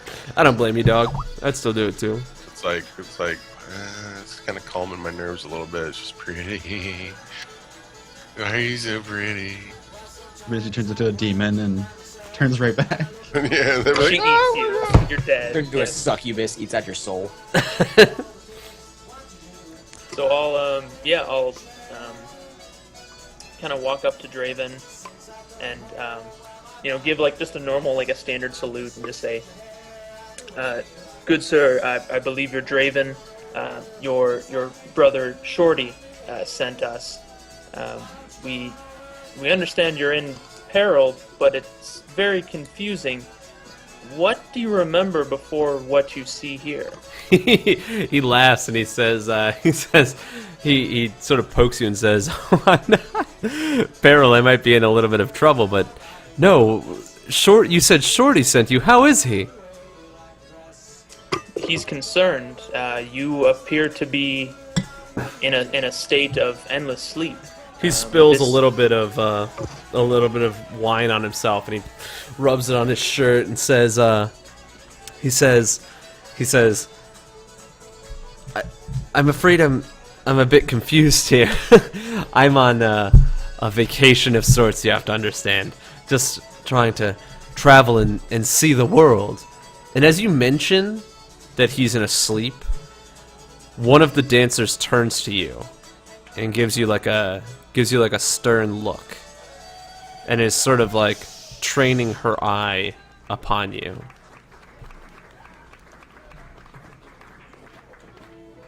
And I turn back to him and I say, "Isn't it strange though?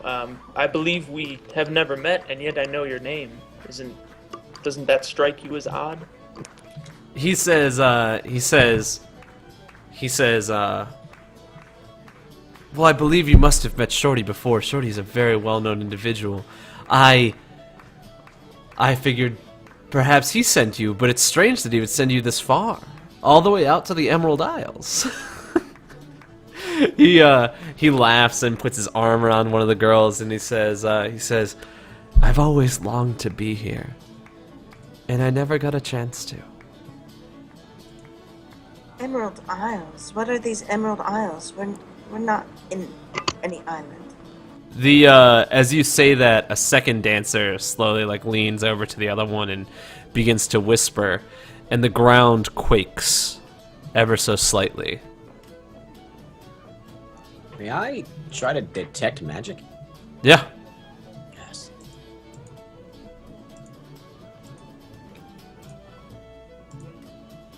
I just cast detect magic. There's no roll. Okay, it is fucking everywhere. Everywhere. Is there anywhere like specific? Can I see like anything glowing a bit more than anything else? No. I would say, like, I imagine it looks like, you know how the world looks through Daredevil's eyes whenever it rains? And you can, like, Yes. see all the outlines and everything? That is what this place looks like right now. Dang. I am not paying attention to anybody. I am just looking around. You're, like, picking up cups, you're I'm like, like- holy Yeah, shit. I'm like examining everything. Like you said, yeah, just like looking around, like picking up the sand and seeing it like go down in my hands, like going up to the bar stool, going up to cups and the trees and the tent and everything. Meanwhile, Grisham's like, oh, I gotta get on that Raven's Eye. Like, that shit is dope. I'm gonna whisper to Cantharian, how are we going to wake him? He seems completely delusional. Is there a bar over here, like where I put Grisham? Is that like a bar, or is that like a back storage? This is a bar right here. This giant green thing that I'm sort of gesturing to. Yeah, that's a bar. Oh, I thought it was a garden. Is that the bartender? Totally at ordering a drink. Yeah. So So go ahead, Rob. the bartender, as you walk up to the bar, the bartender looks at you, and his face, like as he looks at you, he says, "What do you have?" And his face almost changes as he says it. It's like it is transforming from one face to another face, and it can't decide on what face to stay on. It's transforming just from gonna my mesmer face to up. I'm Landon's like- face to my face to Landon's face, like that sort of thing. I'm gonna stare at him for an uncomfortably long period of time. Like it's gonna be like you know, like a minute or maybe even 2 minutes before I answer, because I'm kind of like on slow motion at the moment. And I'm gonna Later, just- Blaine. Good to hang out with you, bud. Thanks so much, man. It's a good buddy of mine from like real life. Go on. I'll have whatever you're having. He slides you a glass, and as he slides you the glass, it's the same way. Like the glass appears to go from like a glass of wine to a cup of mead to a glass of wine to a cup of mead. Like it's like it can't decide what it's supposed to be as he slides it over to you.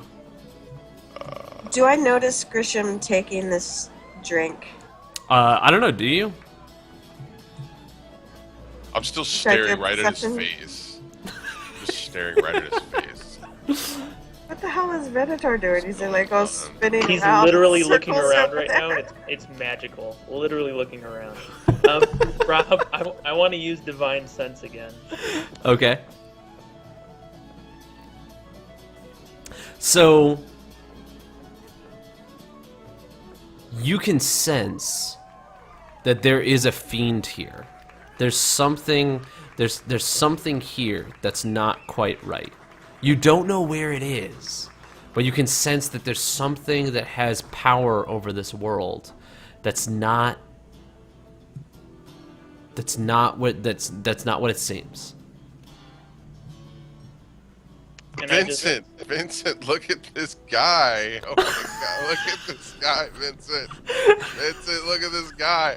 It's gonna completely ignore him. Just let him do his thing. I start pointing, like my finger's like 2 inches from the bartender's weirdly changing face. Look at this guy. It's like 2 inches from his nose, and then 1 inch from his nose, and then 2 inch from his nose, and 1 inch from his nose, because one face has a bigger nose than the other face.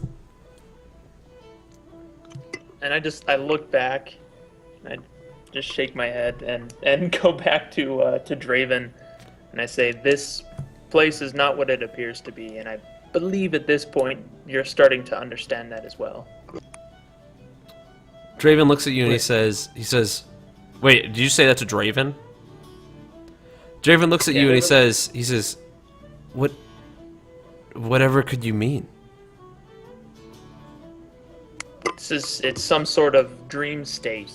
You're essentially unconscious, and we were sent here to help you, to bring you back to the real world. As you say that, 3 of the dancers turn to you, and they slowly begin to like surround like your body, like they're coming in. They're not doing it in like an aggressive way, but they do sort of directly They're doing make it a in motion sexy, towards bearded you. woman way. Yeah, exactly. Wait. So, okay. Everyone around me is acting pretty weird, right? So maybe we're in our own dreams and we're not actually connected. And this all. Okay, it's too deep. It's It's getting Inception. too deep. Yeah. We're in Inception right now. It's tough. Okay. Spin the top. Is it gonna stop? We don't know. Oh, It's spoilers. Look at his face. It's like our Shadow, our look at his subconscious face. versions I of each see other. him. It's strange. I'm looking at the man's face intently, like with Grisham. Grisham. Like, what Kevin. the fuck? We know his name right yet. No. Kevin, do not drink or consume anything from this place. I wouldn't trust him. His face. The bartender turns to Shadow and he says, "What will you have?" Nothing, thank you. And I say, Draven, what do you see when you look at this man? And I point at the bartender. He says, "Nothing. I've seen this man. I've never seen this man in my life. He's just what- normal." And like Draven laughs as you say that. He goes, clearly you must be mistaking me for someone else. I understand you were concerned." And he places a hand on your shoulder and he says, "But perhaps you, my friend, have had too much to drink and need to leave." And I say, just humor me once more. Describe this man to me. What does he look like? He describes a man with long, golden hair that goes down to about his jawline. He has green eyes and like a chiseled nose. Like he's got very angular features to his face. And as he describes that, that's exactly the shape that the bartender takes as he describes it. And I just look at him quizzically and I say, that's not what he looked like a moment ago. Clearly this is some sort of dream you can control, but this is not reality. As you say that, one of the dancers places a hand upon your shoulder and attempts to turn you away from Draven, and is now dancing very close to your body, very sexily, but she's dancing very, very close to you and running her hand down the side of your face and across your neck. And I just kind of push her away and I say, Draven, the Greeniers are in trouble and they need you immediately. Venator, I just remembered something. What's that? It was something, I don't know. You're supposed to do something. Draven looks at Cantheria and he says, "What do you mean they're in trouble?"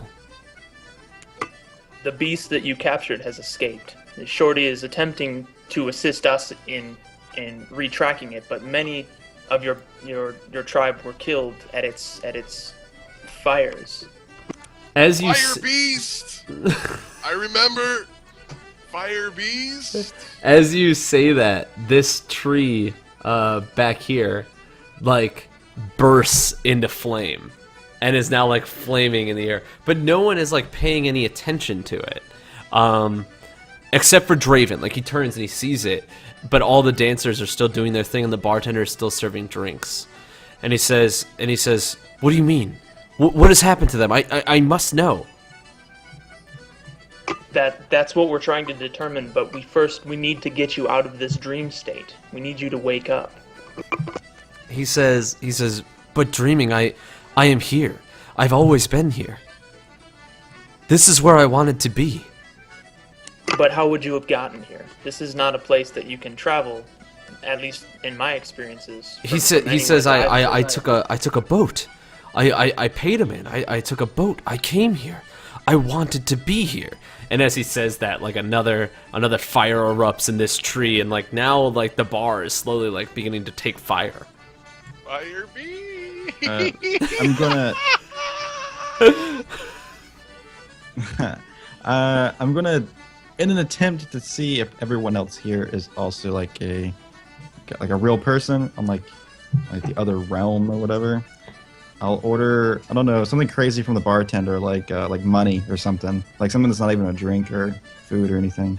He, as you order that, he like slides you like a tankard, and the tankard is filled with like alcohol, but then it like transforms into the like filled with coins, and then back to being filled with alcohol, and then back to coins. All right. But I motion to the burning trees and I say, Draven, these are not natural fires. These are illusions. Well, they're in your mind or something, some sort of dream state, and we need you to snap yourself out of it. He grabs a hold of you by your hands and he goes, "Tell me what happened. Tell me what happened to them." Said you're the only survivor from that scout camp that survived that beast. The beast escaped somehow, and we're attempting to track it, but we thought you might have some insight as to what we can do and how we can stop this thing or whatever created it. He starts to look around at everything at the bar, and slowly things begin to crumble and like break away. And the dancers, which were once there, like sink down into the ground and begin to disappear.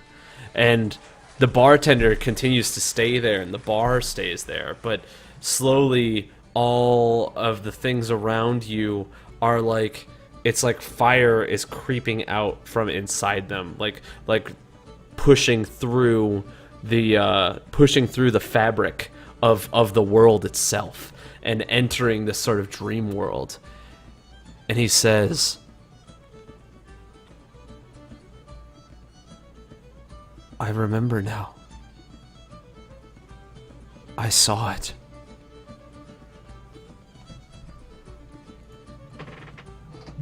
And I look back at him and I say, then we need to get back to reality in order to protect your tribe and stop this thing. He slowly like falls back into the chair and he says, "They're gone. They're all gone." And as he says that, oop, I'm on the wrong thing right here.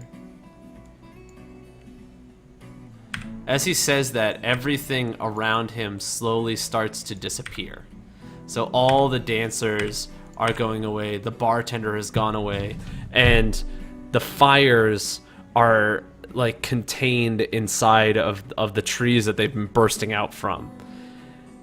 And he says, My drink. I'm gonna drink my drink before it disappears. as you pull it to your lips, it like disappears inside your hands, and you find yourself just like pushing your hand into your face. As it all slowly begins to disappear, he says, "I remember. I saw it. And they're gone. They're all gone." And I just grip him on the shoulder and I say, they're not all lost, not yet. Shorty is still with us. And we need you to prevent anyone else from perishing at the hooves of this beast. He looks up at you, and like a tear like rolls down his face, and he says, "It spared me. It spared me because I was too afraid. Because I hit. And I Well, saw now it is the leave. time. Sorry. Go ahead. Now is the time to prove your bravery. Now is the time to show this creature that you are more than what it thought of you. Return with us and help us avenge your people. He sort of looks around and says, I don't know if I can leave here. I think that's exactly what this beast wants you to assume. This is a place of your mind, of your power. I believe you are the key, and you are the only one who can release yourself from this prison. He looks back up to you and says,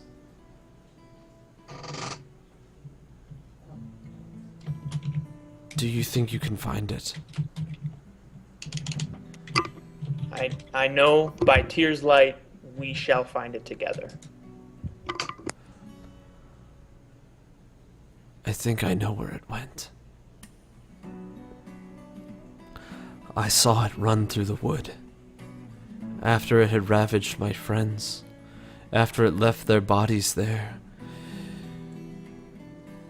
I saw it run towards the mountains.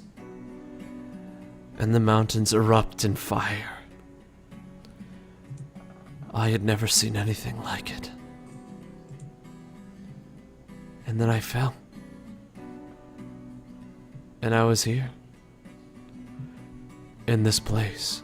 And as he says that, the entire fabric of the world begins to like tear apart. And you find yourselves... Ooh, it scrolled me over to the wrong side. As he says that, the entire fabric of the world begins to tear apart. And you find yourself standing upon this charred, sort of like fiery plain. And now Draven is gone. He's nowhere to be seen. And you all are standing here looking at a large beast that appears to be this, it has the form of that enormous dog, but its face is still clouded in mystery, and its body still covered in those flames that sort of lash out from it, from left and to right, and spark out into the air. And you can see it, and you can still hear his voice as he speaks with you, but he is nowhere to be seen here. And I just kind of shout out into the emptiness, Draven, this creature has no power over you in your own mind. This is your domain. This is your place to take your revenge. And as you say that, it suddenly appears as if he is not responding. You no longer hear his voice, and you no longer see him. It's just you standing here with this beast. And it looks to you. And it doesn't attack you. But it just appears to watch you as you stand here before it.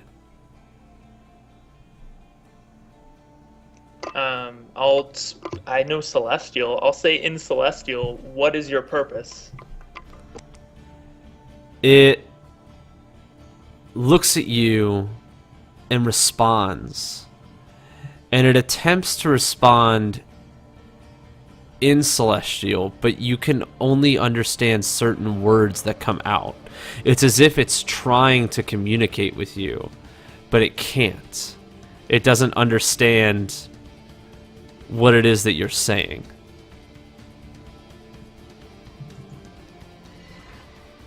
And I'll do like the I'll be like a random translator, so I can say I'll say that same phrase in Common, in Orcish. I speak one other language, I can't remember what it is, but I'll say it in that too. And every time you do it, it says like another word, but the words are always like there's one word that follows that language, and the other words are like from other languages. So it's as if it is trying to do the same thing to you. Ooh, I want to try Undercommon. Yeah, I was about to say, you want to try your Undercommon? You try undercommon and you hear the same exact thing. Like you hear like 3 words that don't make sense and then 1 word that does. Can I have another drink? The beast leans down and gets close to you. Its head is the size of your body, and as it sniffs you, it sort of like nudges you back. What's creepy is that even as you get close to it, you still can't see its face. Like it's clearly pushing its face up against you, but you still can't see what it looks like. Do we feel threatened at all, or I mean, what's our vibe from this creature? Yes, no, maybe. Like Excellent. you can't tell. There's a part of you that's like maybe this is dangerous, but another part of you says maybe it's not. Because it hasn't lashed out to attack you, but at the same time, there's a part of you that feels an innate danger in the world that you're in right now. What do you want? Who are you? Give me a drink. Does it appear to be magical? Yes, absolutely. I pull out my short sword.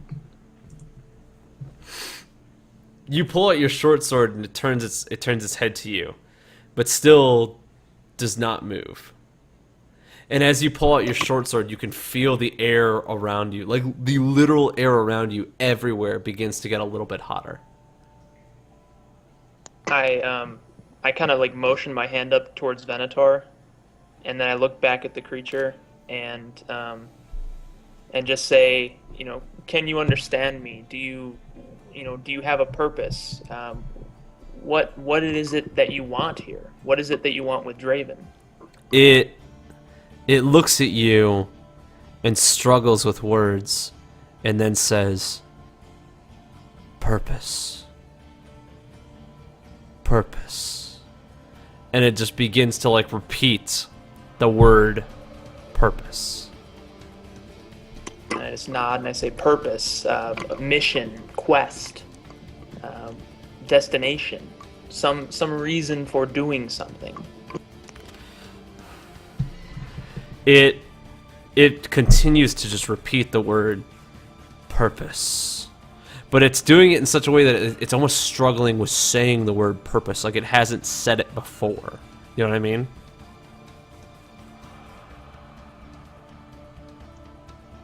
Man, I want to run up and strike it. Okay. I mean, yeah, I don't know what else to do. Yeah, I was gonna cast Ray of Frost on it. As you run up to strike it, your sword sort of cuts through its body, but you never hit anything that feels as if it makes contact with it. But as you strike it, the blade becomes glowing lava hot, and you can see the blade of your sword melting as you strike at it. That sword is no longer usable. You now lose that short sword. I fling it into the ground as it kind of burns my hand. It wanna sinks into the ground and becomes like this like little metal pile on the ground. I want to draw my sword and then just kind of concentrate on it and like imagine that it's like infused with holy light. Like it's just like glowing and radiant like a magical weapon. Does that do anything? You draw your sword, and as you attempt to like call on Tyr, which normally like lights up your sword and fills it with that holy energy, it does nothing. Can we Okay. tell Yeah. what type of creature this is? It appears to be a beast, but it's of some other world. It's a beast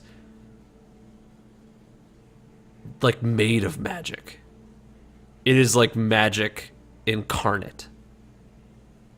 That'd be like celestial or elemental or something, Fae. I imagine more like elemental than anything else. Okay. Vincent, look at his face. All right, yeah, I'm gonna cast Ray of Frost on him. We're gonna go that route. So as you cast the ray of frost against the beast, it goes through it, and as it hits the ground, it's like it doesn't make contact, because this thing, it becomes evident to you that this thing is not it itself. Like, it has power inside this man's mind, but it's not it. Like, it's like a fractured memory inside this boy's mind. I'm not trying to touch it, Rob. You can touch it if you want to. I want to touch it. Put my hand on it. Your hand like makes contact with it, and you can feel it for a second before you push through it, and there's nothing there anymore. And it continues to say, purpose, purpose, purpose.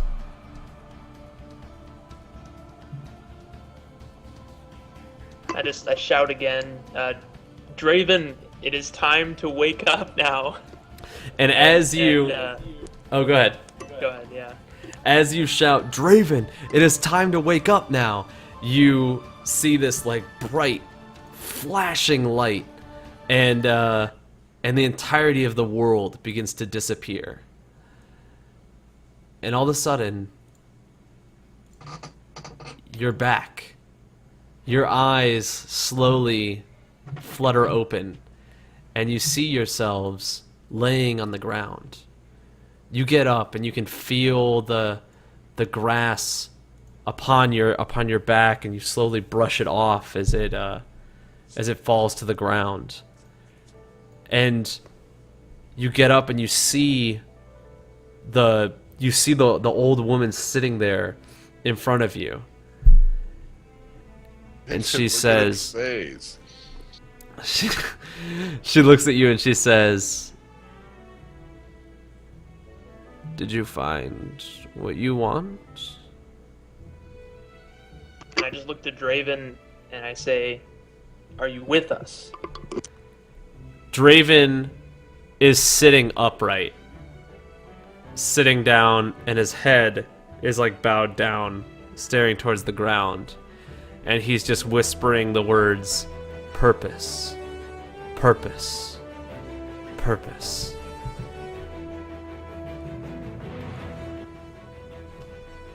I say, we did not find what we were looking for. We were looking to save this boy. Bring Shorty him out of whatever holds him. Shorty takes a pull from his pipe, and he says, "Do you know where the beast has gone?" To the mountains. Mountains with fire?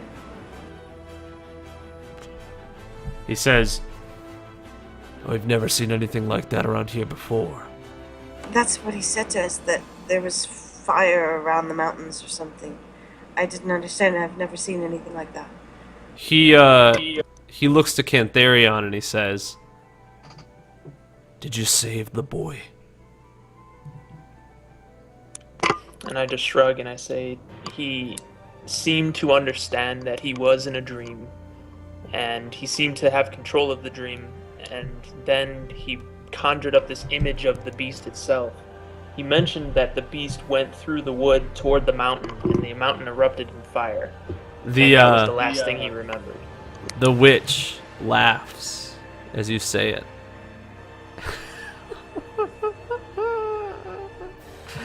She laughs as if she knows more than you know. And she looks to the cage with the man sitting inside the cage and looks back to Draven. And she says, "You did not wake the boy." She raises her finger and she points it in Grisham and says, "I told you. You may not all come back. And it was your bluntness that would be your folly As she says that, her finger sort of wanders over towards Cantharion. You woke the dreamer, but you did it incorrectly. And now... And as she says that, the sun slowly begins to rise over the mountains. And she says, and now it is too late. I look around, look at Draven, look at Shorty, and I clutch my holy symbol and I just say, I am so sorry. And I just, I tear it from my neck and put it in my pocket and just go off to where Strider is and just kind of sit down. She turns to Shadow and says, did you find what you wished to learn? We learned that the creature went to the mountains. I guess that was what we needed to know. But no, we didn't find a way to wake the boy. She points her finger at you and says, perhaps in the future, you will learn to control your friend. I look at Cantharion. Yeah, I'm turned away. I'm just turned away from all of them, so I don't see it. I'm not going in there again. Shorty looks at you, and he looks at the boy, and he looks at the witch, and he says, is it true then? The boy is stuck this way. The witch looks at Shorty. She doesn't move. She doesn't respond. And Shorty knows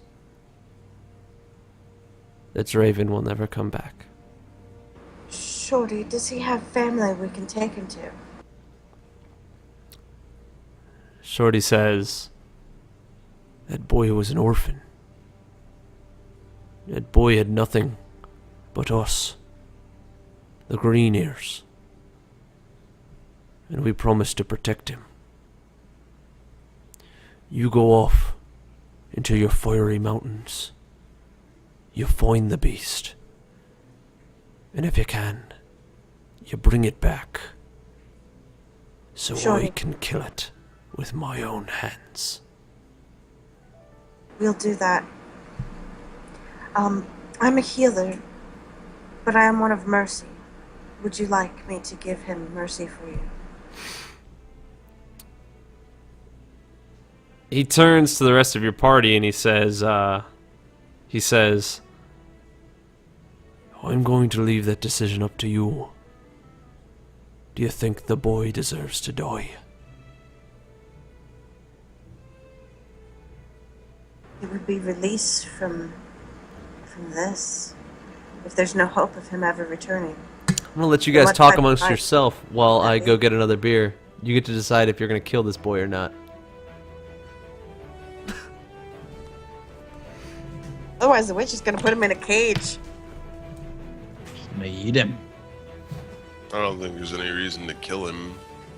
Nah. I mean, Probably whenever we kill whatever it is. My character does not care. Cantharion? And I just kind of look over my shoulder and I say, I have already failed the boy. What happens now is in Tyr's hands. And I just turn back. It could be amazing. You know, he could be going through the time of his life. We don't even, you know. What we see is not, you know, what could be going on. I'll address the witch. If we kill the beast, would it release the boy? She says, that boy has become a dreamer, and forever will he dream, with his eyes open.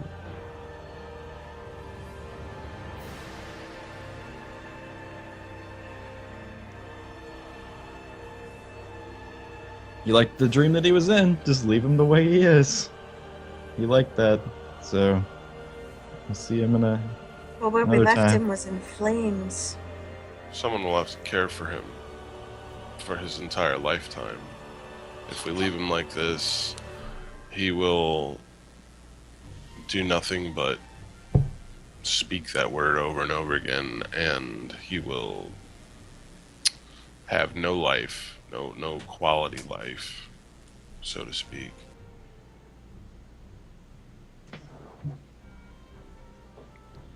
All right, Jer, say yes or no. Don't care. So at this point, I stand up and walk back over to Shorty, and I say, "I have failed in what I promised, and all I can do is help you care for the boy. If you wish it, my companion Shadow will take care of him. Alternatively, I would gladly send him back to the church." Wait, I was offering to kill him. Let me finish. Take care of Alternatively, him. right? Yeah. Look at the birdie. Look at the birdie. Alternatively, I would gladly, at personal expense, send him back to Mauritium on my faithful steed, and the Church of Redemption would take care of him. He would live out his days as he is, but he would live them out.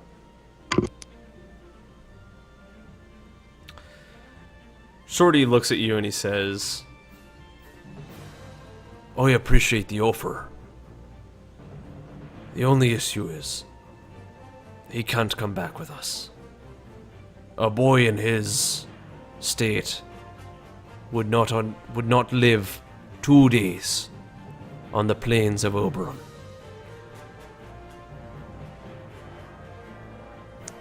So then I just nod at Shadow, and I say, "Do what must be done," and then turn back to my little sitting spot by my horse.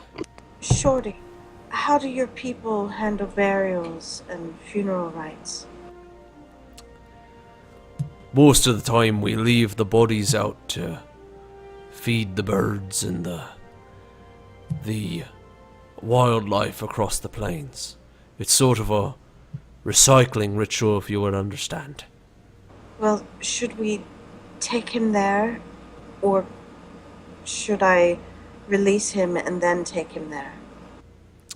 Shorty's voice sort of quivers as he says it, and a tear rolls down his face. "I cannot make the decision for this boy. I have failed him once already. I cannot do it again. Do not make me make that blood promise on this boy's life." We can carry him back to the place, but I'll end it now for him. And I unsheath a small twisted blade that's used for sacrifices and things. Are you sure you want to do this? I can do it for you if you'd like, to not have it on your conscience. It does not weigh heavy on my conscience. Deny. As you will, then. So I away with the knife towards his throat. And cut it cleanly.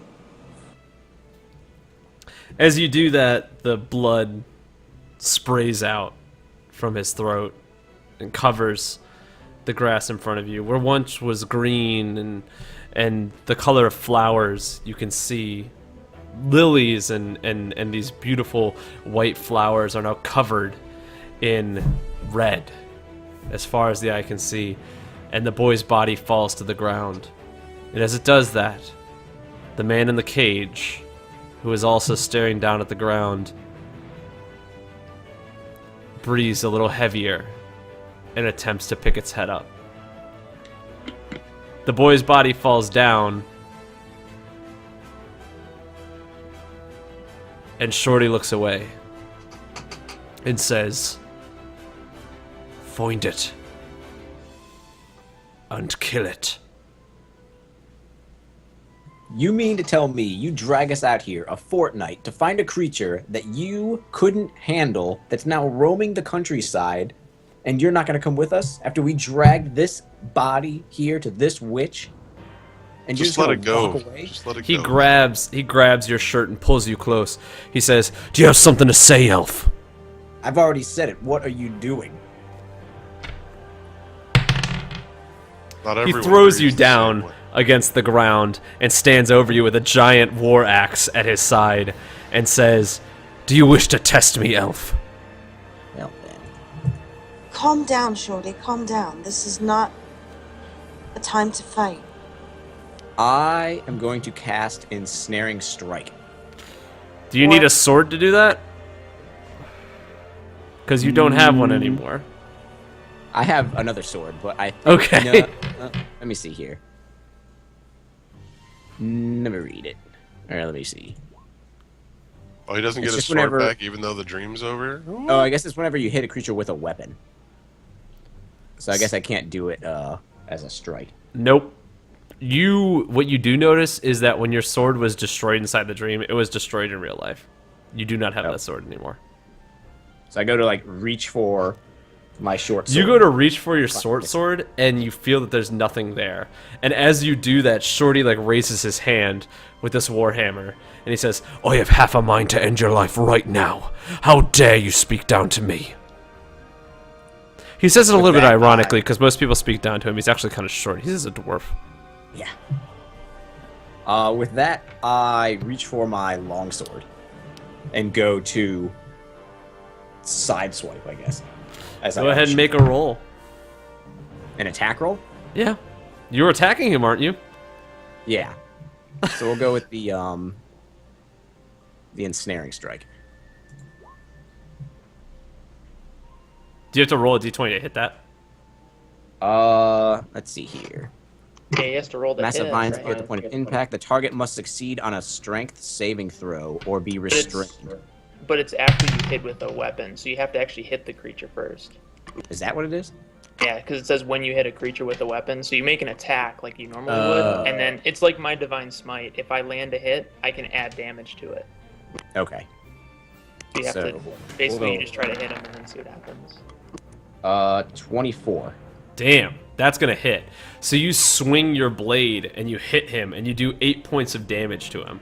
As your blade like cuts through his side, he feels like the vines growing up around him, and he can feel that they're attempting to hold down his arm. He's gonna make a strength check to see if he can save out of that. That would be a 14. What's the save? I think it's 13, right? Yeah, it looks like it'd be the 13 if it's on the save, yeah. So he breaks out of the vines, but you have like attacked him, and he's gonna go ahead and take a swing at you while you're laying down on the ground. That's gonna be a 19 versus AC. Yep, that hits. All right.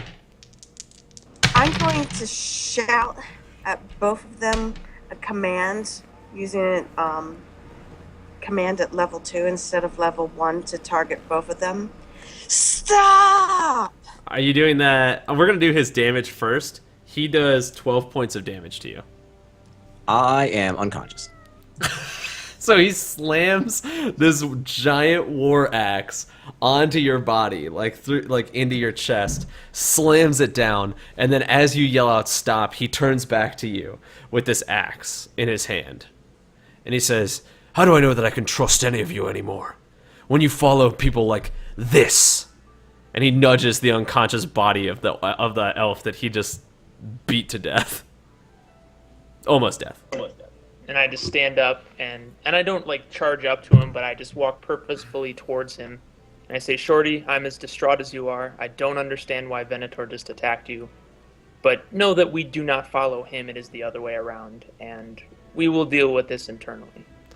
He But all Only I I can was say is I'm conscious. sorry.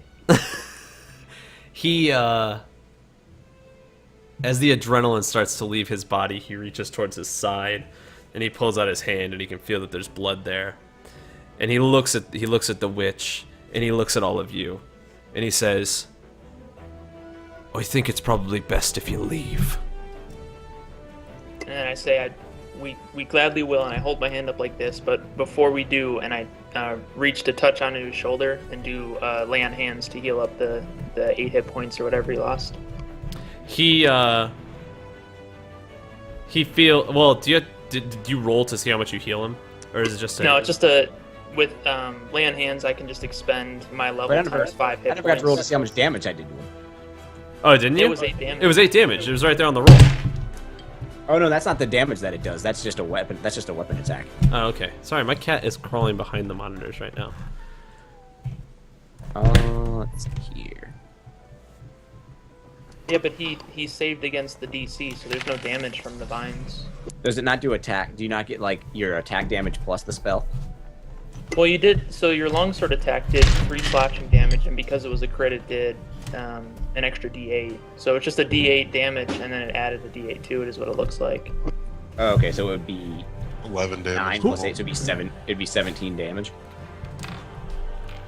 Like, 'cause, Okay, like, do you get the damage from like when you? Because I would get the damage from the attack, right? So the Yeah, attack would be a your 9. attack damage was 3. No, that's not According to- damage. I don't roll damage the same as the attack. So that's generic. So the damage is going to be 9 plus 8, so it'll be 17. So you did 17 points of damage to him. It still wouldn't kill him. He's got a lot of hit Yeah. points. No. Yeah, I just wanted to make He's sure. built. He's built like a warrior, and he I didn't just wanted take to any make sure I damage in the fucked him last up fight. before I went unconscious. You definitely fucked him up. Like you hit him pretty deep. He's gonna have to like. It's gonna take him a week or two before he like heals from the gash that's in his side. But it's not. You didn't hit any vital organs or anything like that. You got him though. There's Yeah, I there's can do blood my on that level. longsword. I can do my level times 5 hit points, so I can do up to 25 hit points. So I'll just heal him up to full again. You heal him up, and he feels like the wounds like close against his body. And he turns back to you, and this time there's a little bit more calm in his voice, and he says, "I still think it would be best if you leave."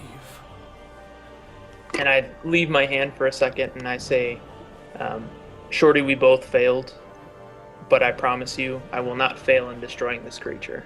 And then I'll just let go and start to turn to leave. And as you turn to leave, the 4 of you, I guess 5 of you, you sort of slump Venator's unconscious body over his horse and slowly ride off.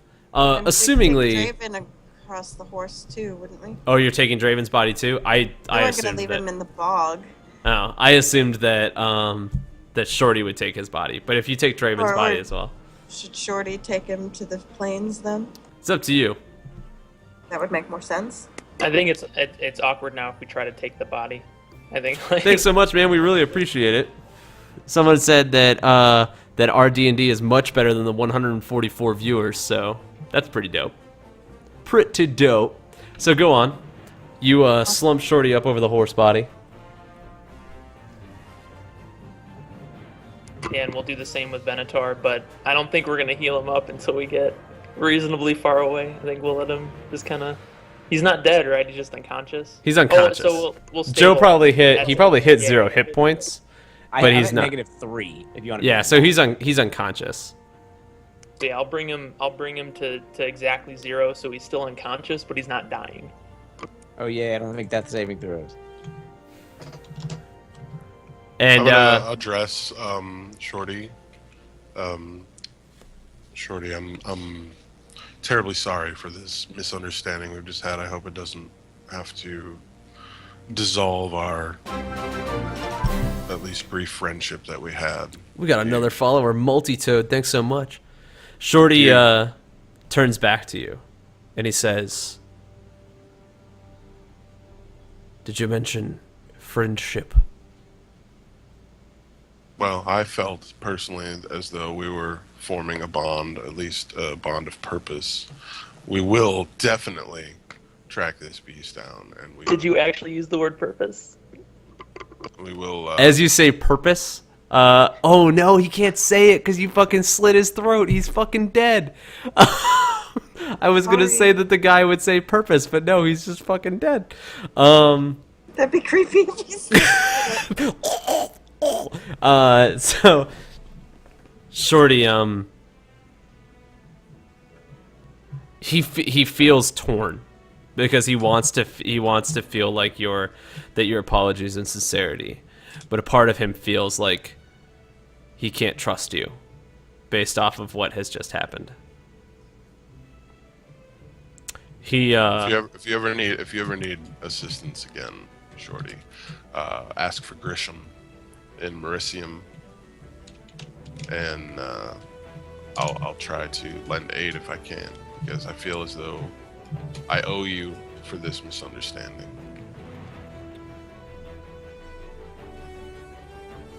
He sort of looks at you like cross-eyed over his shoulder, and as he looks at you, he says, "Don't die out there." Do my best. And then I'll get on my horse. As you get on your horse, you see him like whip off Venator's blood from his great axe and take a oilcloth to the end as he cleans it up and sort of slides it back into the holster on his back. And he doesn't watch you all as you leave and ride off into presumably the sunrise. You're all very tired. You didn't sleep all night. Well, you slept, but it's not a real... Well, actually, let me roll this. No, it's like a real sleep. You guys actually did sleep.